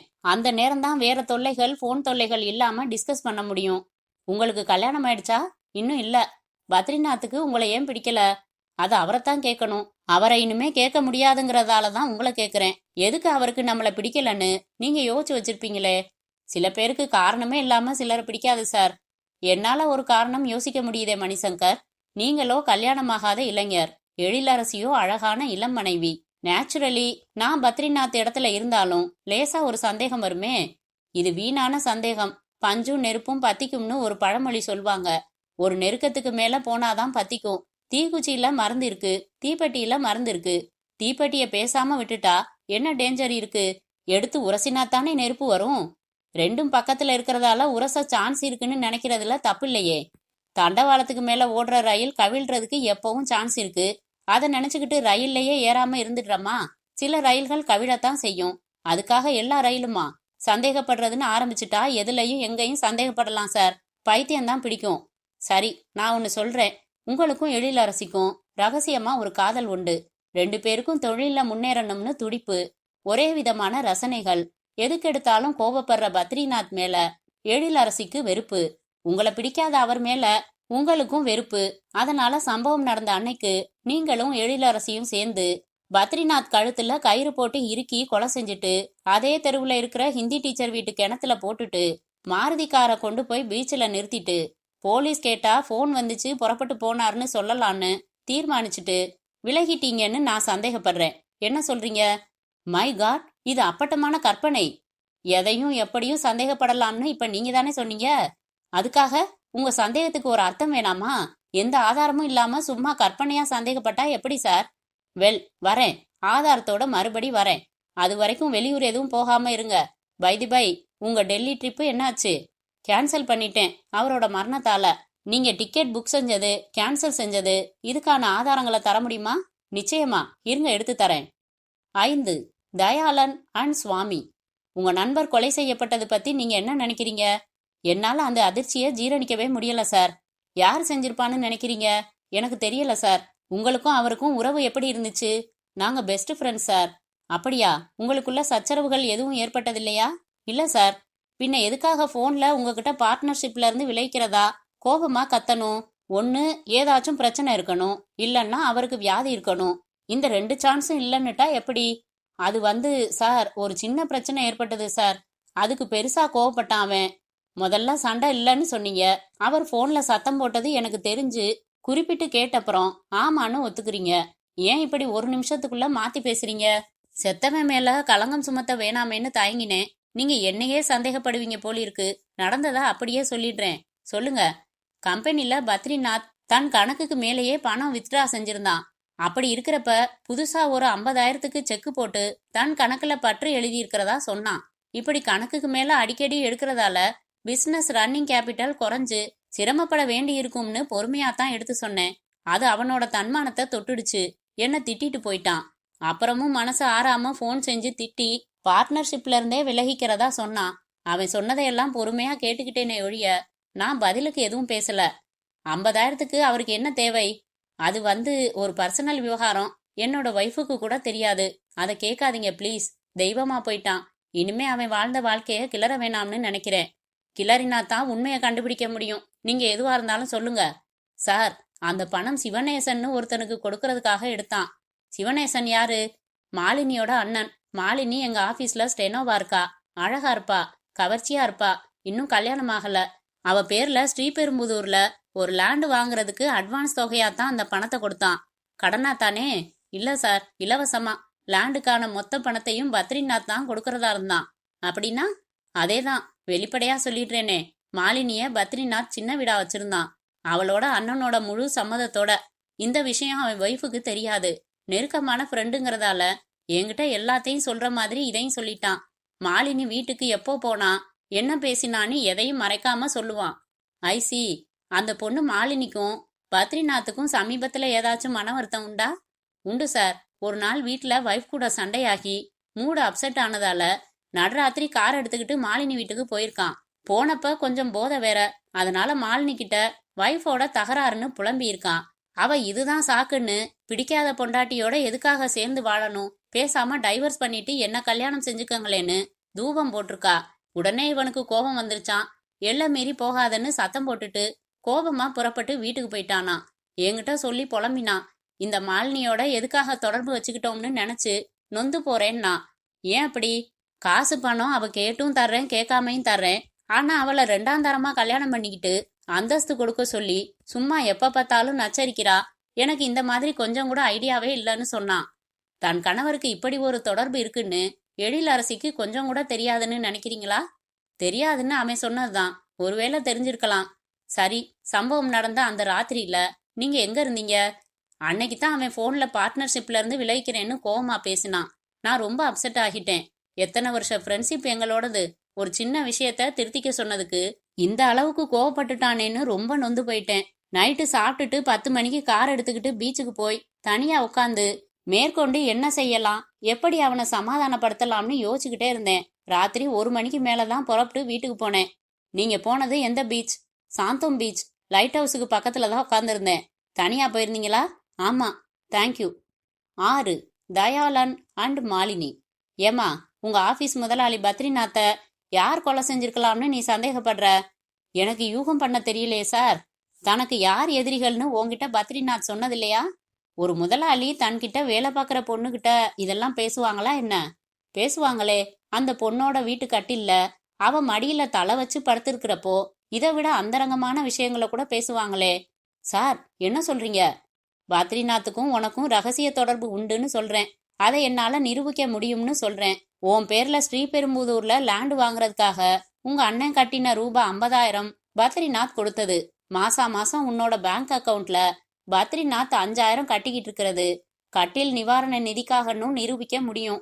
இதோ பாருமா, நீ எப்படி கல்யாணமான பத்ரிநாத்தோட தொடர்பு வச்சுக்கலாம்னு சக்களத்தி சண்டை போடுறதுக்கு நான் அவரோட பொண்டாட்டி இல்ல.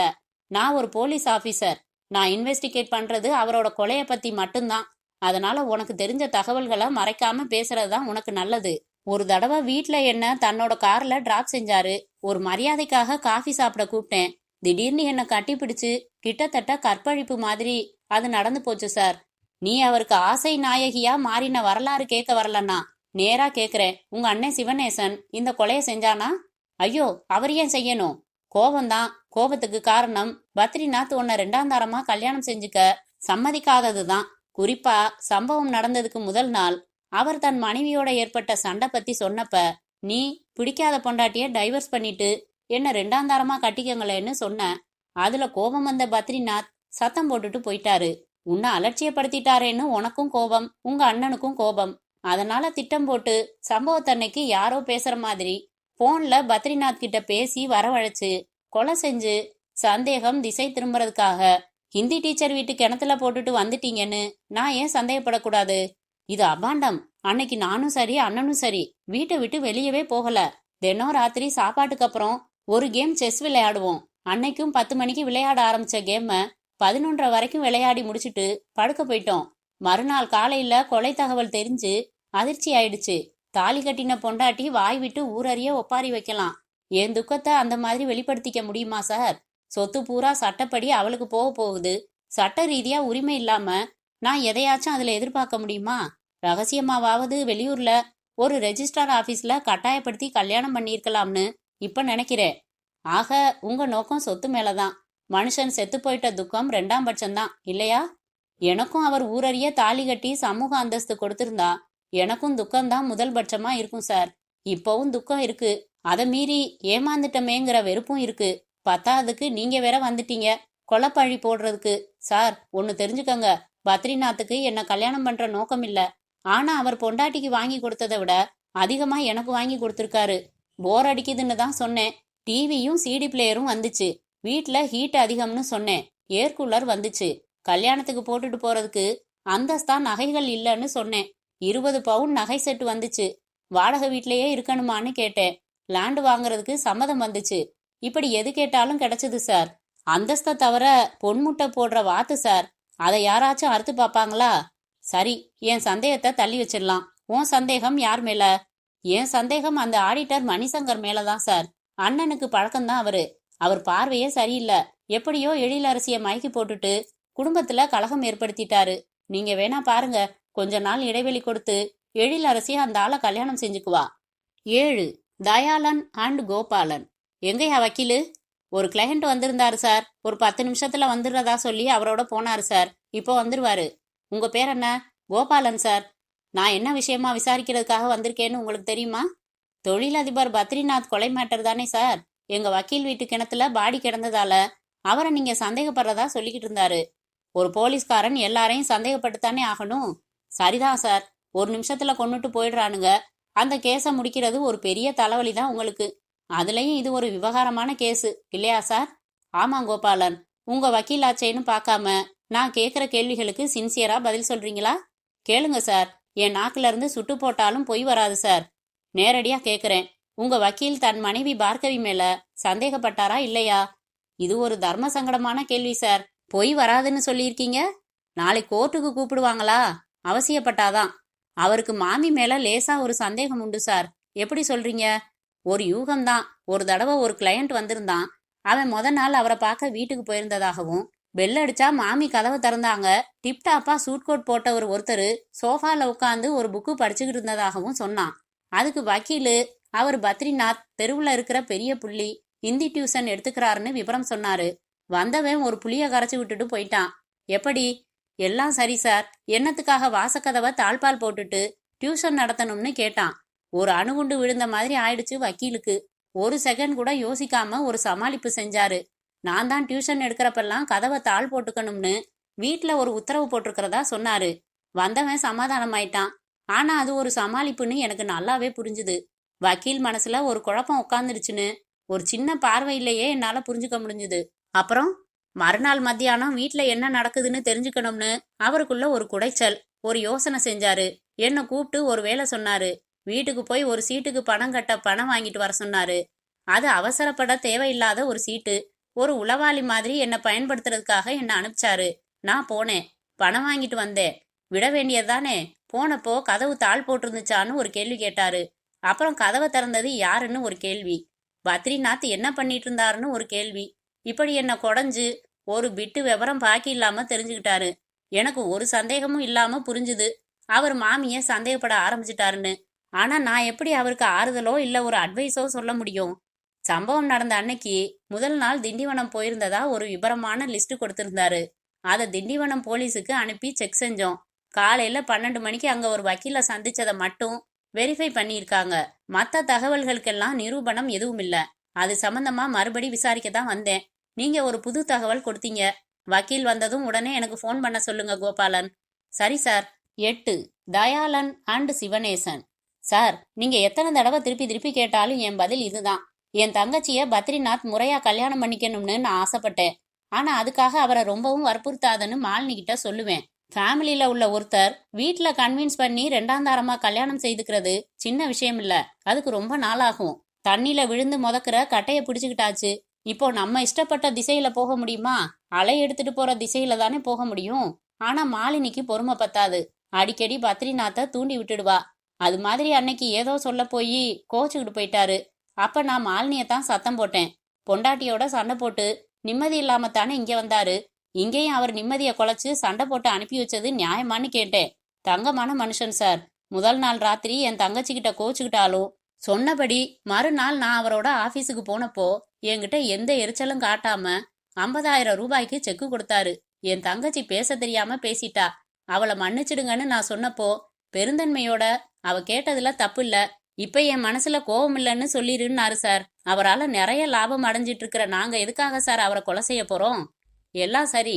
கொலை சம்பவம் நடந்தப்போ நீங்க எங்க இருந்தீங்க சிவனேசன்? வீட்டுல தான் சார் இருந்தேன். தங்கச்சியோட செஸ் விளையாடிட்டு படுக்க போனப்போ 12 மணி இருக்கும்னு நினைக்கிறேன். அத்தியாயம் 10. சிகரெட் பிடித்தபடி சிந்தனையில் இருந்தார் தயாளன். பையன் கொண்டு வந்த டீயை வாங்கி அவர் அருகில் வைத்த ஏட்டு சின்னச்சாமி, எஸ்பி ரொம்ப சத்தம் போட்டாரா சார் என்றார். கொலை நடந்து 3 நாள் ஆச்சு. இன்னும் ஏன் யாரையும் அரெஸ்ட் பண்ணலன்னு கத்துறாரு. யாரையாச்சும் அரெஸ்ட் பண்ணியே தீரணும்னு போய் எவனோ சம்மந்தப்படாதவனை கூட்டிட்டு வந்து உள்ள தள்ள முடியுமா? கோர்ட்ல வழக்கு தாக்கல் பண்ண வேணாமா? அங்க ஒருத்தர் இருக்காரே ஜட்ஜுன்னு, அவர் கேட்க மாட்டாரா? என்னப்பா ஆதாரம், யாருப்பா சாட்சின்னு? அவருக்கு பப்ளிக் ப்ராசிக்யூட்டர் நெத்தில அடிச்சா மாதிரி பதில் சொல்ல வேணாமா? எஸ்பி அவசரமா அரெஸ்ட் பண்ண சொன்னாருன்னு பண்ணிட்டோங்க. இனிமேதாங்க ஆதாரம் எதுவும் இருக்கான்னு பார்க்கணும்னு சொன்னா கோர்ட்டே சிரிக்காதா என்றார் கோபமாக தயாளன். வாஸ்தவம் தான் சார், இந்த கேஸ் ரொம்பவும் சுத்தல்ல விட்டுருச்சு நம்மள. சுத்தல்னா சாதாரண சுத்தல் இல்ல.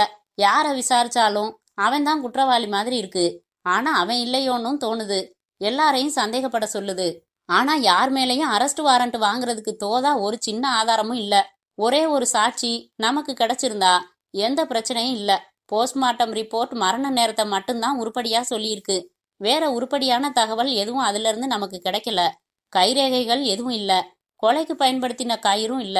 எந்த விதமான குளூவும் இல்ல. சின்னசாமி, இப்ப நீ இதுல நாம விசாரிச்சவங்க ஒவ்வொருத்தர் பேரையும் சொல்லு. நான் அனலைஸ் பண்ணி வச்சிருக்கிறத சொல்றேன் என்றார் தயாளன். முதல்ல அந்த வக்கீல் சார், அவர் வீட்டு கிணத்துல தான் பாடி இருந்துச்சு.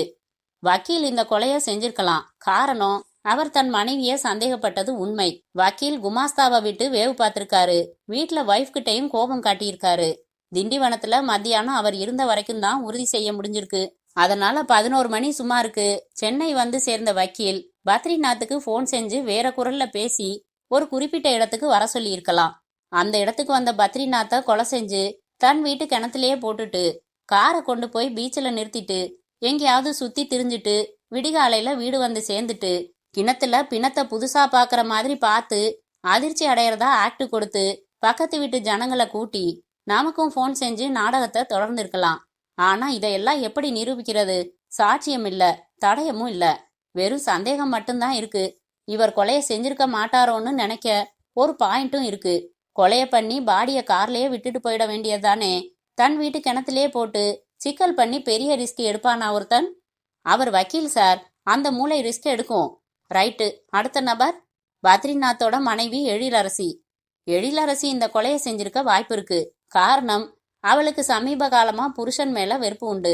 குறிப்பா வியாபாரம் ஆரம்பிக்க சம்மதம் தெரிவிக்கலன்னு ஒரு பெரிய கோபமே உண்டு.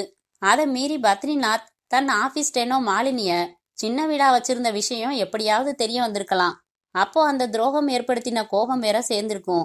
மணிசங்கரும் அவளும் நீ வா போன்னு உரிமையோட பேசுற நண்பர்கள். தன் கணவன் வார்த்தையையும் மீறி அவனோட சேர்ந்து பிசினஸ் துவங்க ஆர்வம் காட்டினா எழிலரசி. அதுக்கு அடிப்படையா நட்பையும் மீறி வேற ஒரு ஈர்ப்பு மணிசங்கர் கிட்ட அவளுக்கு இருந்திருக்கலாம். மணிசங்கரும் கல்யாணமாகாத அழகான புத்திசாலியான இளைஞன், இவளும் அழகி. அவங்களுக்குள்ள ஒரு ரகசிய அண்டர்ஸ்டாண்டிங் இருக்கலாம். சம்பவம் நடந்த அன்னைக்கு ராத்திரி மணிசங்கர் எழிலரசி வீட்டிற்கு வந்திருக்கிறது உறுதியாகி இருக்கு. 2 பேரும் சேர்ந்து பத்ரிநாத் கிட்ட ஒரு தடவை வியாபாரத்துக்கு சம்மதம் கேட்டிருக்கலாம். அப்பவும் அவன் மறுத்திருக்கலாம்.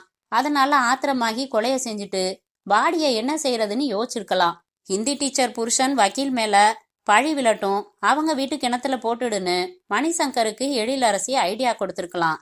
அதன்படி செஞ்சப்புறம் காரை கொண்டு போய் பீச்சில் நிறுத்திட்டு நாம விசாரிச்சப்போ ராத்திரி 11:30 மணிக்கு ஒரு போன் வந்து புறப்பட்டு போனாருன்னு அழகா பொய் சொல்லிக்கலாம்.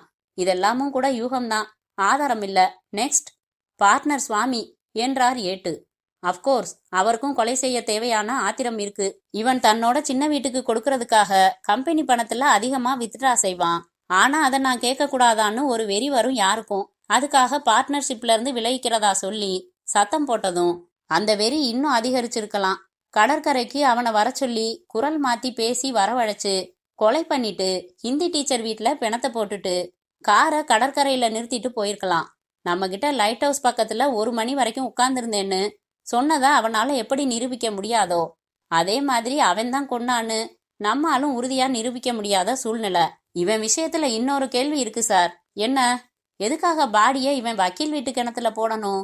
பத்ரிநாத் சுவாமி கிட்ட எதையும் மறைச்சதில்ல. மாலினி வீட்டுக்கு தான் எப்போ போனேன், என்ன பேசினேன்னு எல்லாம் சொல்றவன் தான் ஹிந்தி டீச்சர் கிட்ட பாடம் படிக்கிறத பத்தியும் சொல்லியிருப்பான். வக்கீல் சந்தேகப்படுற மாதிரி ஒரு உறவு இருந்ததோ என்னவோ. ஏன்னா பத்ரிநாத் ராமன் இல்ல, அழகான ஒய்ஃப் இருக்கிறப்ப சின்ன வீடு வச்சிருந்தவன். அதனால பழி வக்கீல் மேல விழட்டும்னு சுவாமி யோசிச்சிருப்பான். அடுத்து மாலினியும் சிவனேசனும். இவங்க 2 பேருக்கும் பத்ரிநாத் மேல ஒரே ஒரு வருத்தம் தான். மாலினிய அவன் 2ஆம் தரமா கல்யாணம் செஞ்சுக்கிட்டு ஒரு சமூக அந்தஸ்து தர்றதுக்கு அவன் தயாரா இல்லைங்கிற வருத்தம் தான் அது. மத்தபடி அவங்களுக்கு நிறையவே கொடுத்திருக்கான் பத்ரிநாத். அதனால கொல்லாம விட்டா மேல மேல லாபம் தான் கிடைக்கும். அப்படி இருக்கிறப்ப அவங்க கொலை செய்ய தீர்மானிக்கிறது புத்திசாலித்தனம் இல்ல. ஆனா கம்பெனி முதலாளிய மயக்கி கைக்குள்ள போட்டுக்கிட்டு லாபம் சம்பாதிக்கிறது தான் மாலினிக்கும் சிவனேசனுக்கும் வழக்கமான தொழில்னு வச்சு பார்த்தா இந்த பாட்டிக்கிட்ட நிறையவே கறந்தாச்சு. மாடும் வத்தி போச்சு. வேற மாடு பார்க்கலாம்னு முடிவு செஞ்சு இந்த கொலையை மேற்கொண்டிருக்கலாம். சம்பவம் நடந்த அன்னைக்கு வீட்டுல செஸ் விளையாடிட்டு இருந்ததா அண்ணனுக்கு தங்கை சாட்சி சொல்லுவா, தங்கைக்கு அண்ணன் சாட்சி சொல்லுவான். இவங்க 2 பேரும் விளையாடிக்கிட்டு இருந்தாங்கன்னு வேற ஒரு நபர் சாட்சி சொன்னாதான் அதை நம்ப முடியும். சோ இவங்களும் கொலையை செஞ்சிருக்க சான்ஸ் இருக்கு. வழக்கம் போல நிரூபிக்க நம்ம கிட்ட தான் எதுவும் இல்ல. உண்மைதான் சார், எல்லார் மேலையும் சந்தேகம் இருக்கு. எல்லார் மேலையும் சந்தேகப்படாம இருக்கவும் முடியாது. தேவைப்படுறதெல்லாம் ஒரே ஒரு சாட்சி, இல்லன்னா ஒரே ஒரு தடயம். இன்னொரு விஷயமும் கவனிச்சேன். ஒவ்வொருத்தரும் இன்னொருத்தர் மேல பழிய பந்தாடினாங்க. ஹிந்தி டீச்சர் பத்ரிநாத்துக்கு அவர் பொண்டாட்டி மேல கோபம்னு சொன்னாருன்னு சொல்லி பூடகமா எழிலரசி மேல பழி போட்டாங்க. எழிலரசி அவர் போன்ல சுவாமி கிட்ட கோபமா பேசினார்னு சொல்லி சுவாமி மேல பழி போட்டாங்க. சுவாமி மாலினி மேட்ர சொல்லி அவங்க பக்கம் திசை திருப்பினான். மாலினி ஆடிட்டர் மணிசங்கர் சரியில்லைன்னு பழி போட்டா. இப்படி பழி சக்கரம் சுத்திக்கிட்டே இருந்தது. தயாளன் முடிந்து போன சிகரெட்டை ஆஸ்ட்ரேயில் போட்டு விட்டு, எனக்கு ஒரு சின்ன ஐடியா, ஒருவேளை ஒர்க் அவுட் ஆகலாம் என்றார். என்ன? உடனடியா நம்ம ஸ்டேஷன்ல எல்லா பத்திரிகைக்காரங்களையும் கூப்பிட்டு ஒரு பிரஸ் மீட் நடத்துறது. அதுல இந்த மாதிரி பல பேரை விசாரிச்சிருக்கோம், பல பேரை சந்தேகப்படுறோம். ஆனா யாரையும் குறிப்பிட்டு அரெஸ்ட் பண்ண முடியாம தவிக்கிறோம். ஒரே ஒரு சாட்சியோ இல்ல சின்ன அழுத்தமான ஆதாரமோ கிடைச்சிட்டா கொலைகாரனை பிடிச்சிடுவோம். அது சீக்கிரத்துல கிடைச்சிடும்னு நம்புறோம்னு சொல்றது. அப்படி சொன்னா என்றார் ஏட்டு புரியாமல். சொல்லலாம், என்ன நடக்குதுன்னு பார்க்கலாம் என்றார் தயாளன். அத்தியாயம் 11. மறுநாள் செய்தித்தாள்களில் தொழிலதிபர் பத்ரிநாத் கொலையில் கொலைகாரன் விரைவில் பிடிபடுவான் என்ற தலைப்பில் தயாளன் நிருபர்களிடம் பேசிய விவரங்கள் யாவும் வெளிவந்திருந்தன. அன்றிரவு 9:30 மணி. போனை ஏட்டு எடுத்து பேசி, சார் பேர் சொல்லல, உங்ககிட்ட தான் பேசணுமா என்று ரிசீவரை நீட்டினார். ஹலோ, சப் இன்ஸ்பெக்டர் தயாளன் பேசுறேன். வணக்கம் சார், தயவு செஞ்சு என் பேரை கேட்காதீங்க. இன்னைக்கு காலையில பேப்பர்ல தொழிலதிபர் பத்ரிநாத் கொலை வழக்கு சம்பந்தமா ஒரு செய்தி படிச்சேன். ஒரு தடயமோ ஒரு சாட்சியோ இருந்தா கேஸை முடிச்சிடலாம்னு நீங்க சொல்லியிருந்ததை படிச்சதுல இருந்து எனக்குள்ள ஒரு உறுத்தல், ஒரு குழப்பம் என்றது ஆண்குரல். ஏன் சார், உங்களுக்கு உதவக்கூடிய ஒரு தகவலை நான் சொல்லாம இருக்கிறது கூட ஒரு குற்றமா? ஒரு வகையில. ஏன், உங்ககிட்ட அப்படி எதுவும் தகவல் இருக்கா என்று கேட்டபடி ஏட்டுக்கு இந்த போன் செய்யும் நம்பரை அறிய முயற்சி செய்ய சொல்லி தயாளன் ஜாடை காட்ட அவர் வெளியே ஓடினார். சார், ஒரு கோரிக்கை. என்ன? என்னை கோர்ட்டுக்கு கூப்பிட மாட்டேன்னு ஒரு உத்தரவாதம் தர முடிஞ்சா ஒரு தகவல் சொல்றேன். ஏதோ குற்ற உணர்ச்சியால தான் ஒரு பயத்தையும் மீறி உங்களுக்கு ஃபோன் பண்ணியிருக்கேன். என்ன பயம்? இந்த கொலையை செஞ்ச ஒரு குற்றவாளிய கண்ணால பார்த்திருக்கேன் சார்னா. நான் சாட்சி சொல்ற ஒரே காரணத்தால அவனை நீங்க பிடிச்சிங்கன்னா அவன் ஒரு ஆத்திரத்துல என்ன ஒரே குத்தா குத்தி கொலை செஞ்சா என்ன செய்வீங்க? இருக்கிறது ஒரு உயிர் சார், யாருக்கும் உள்ள ஒரு பயம்தானே. அதனாலதான் கேக்குறேன். நான் யாருன்னு விபரம் கேட்காம நான் சொல்ற தகவலை கேட்டுக்கிறதா இருந்தா சொல்றேன். ரைட் சார், நீங்க யாருன்னு சொல்ல வேணாம். சம்பவம் நடந்த அன்னைக்கு நீங்க என்ன பார்த்தீங்க? சார், அன்னைக்கு பாண்டி பஜார்ல நாகேஷ் தியேட்டர்ல ஒரு படம் பார்த்துட்டு ஒரு நடைபாதை கடையில சாப்பிட்டுட்டு ஒரு சிகரெட் பிடிச்சிட்டு ஒரு ஃப்ரெண்டோட பேசி அனுப்பிட்டு ராஜமால் தெருவுல நடந்தேன் சார். சரி, அப்போ ஒரு கார் தூரத்துல வந்து நின்னுது. அதுல இருந்து இறங்கினது பத்ரிநாத். அவரை எனக்கு தெரியும், பார்த்திருக்கேன். அந்த தெருவுல தான் வீடு.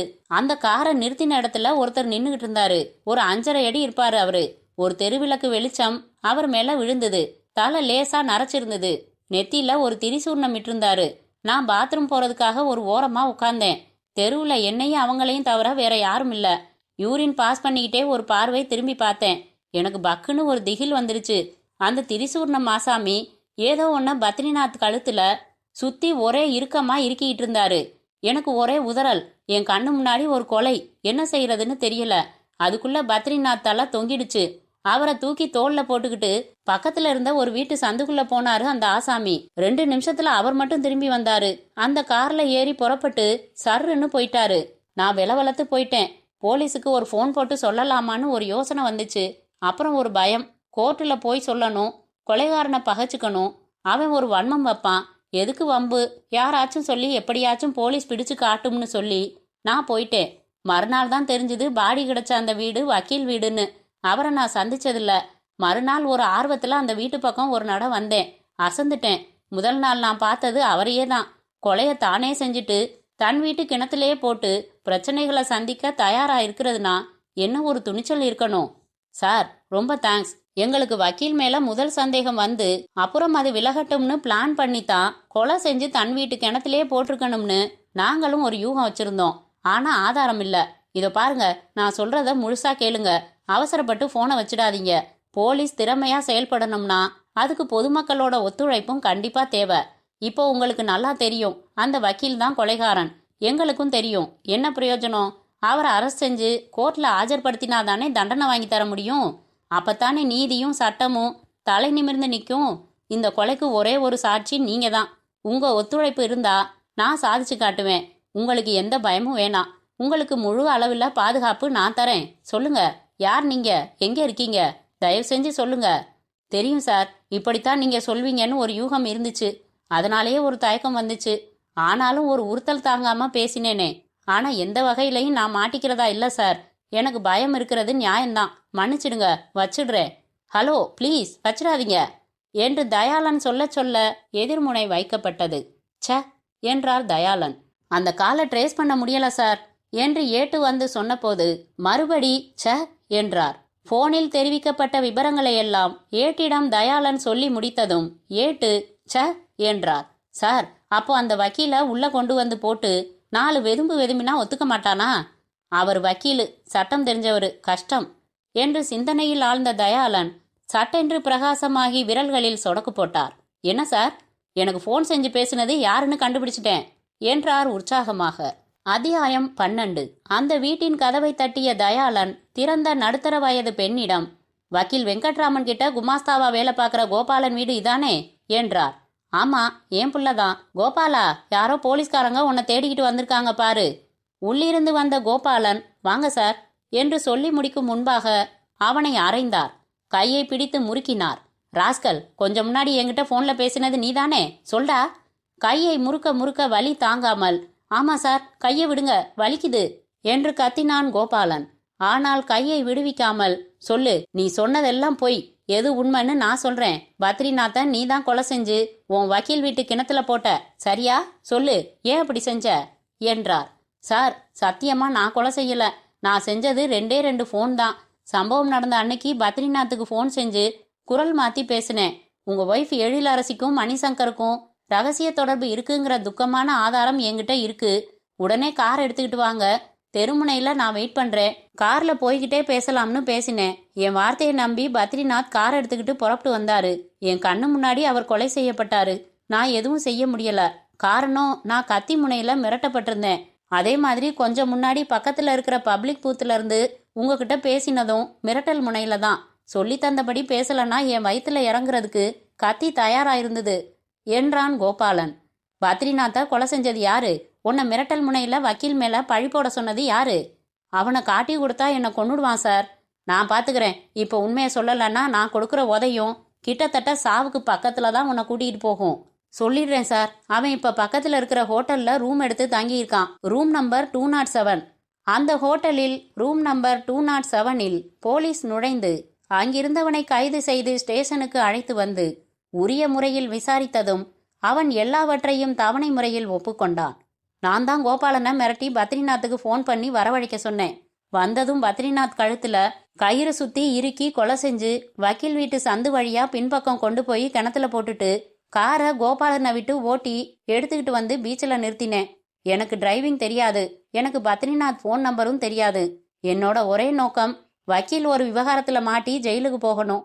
வக்கீலுக்கு தன் பொண்டாட்டி பேர்லையும் பத்ரிநாத் பேர்லையும் சந்தேகம் உண்டுன்னு எனக்கு தெரியும்.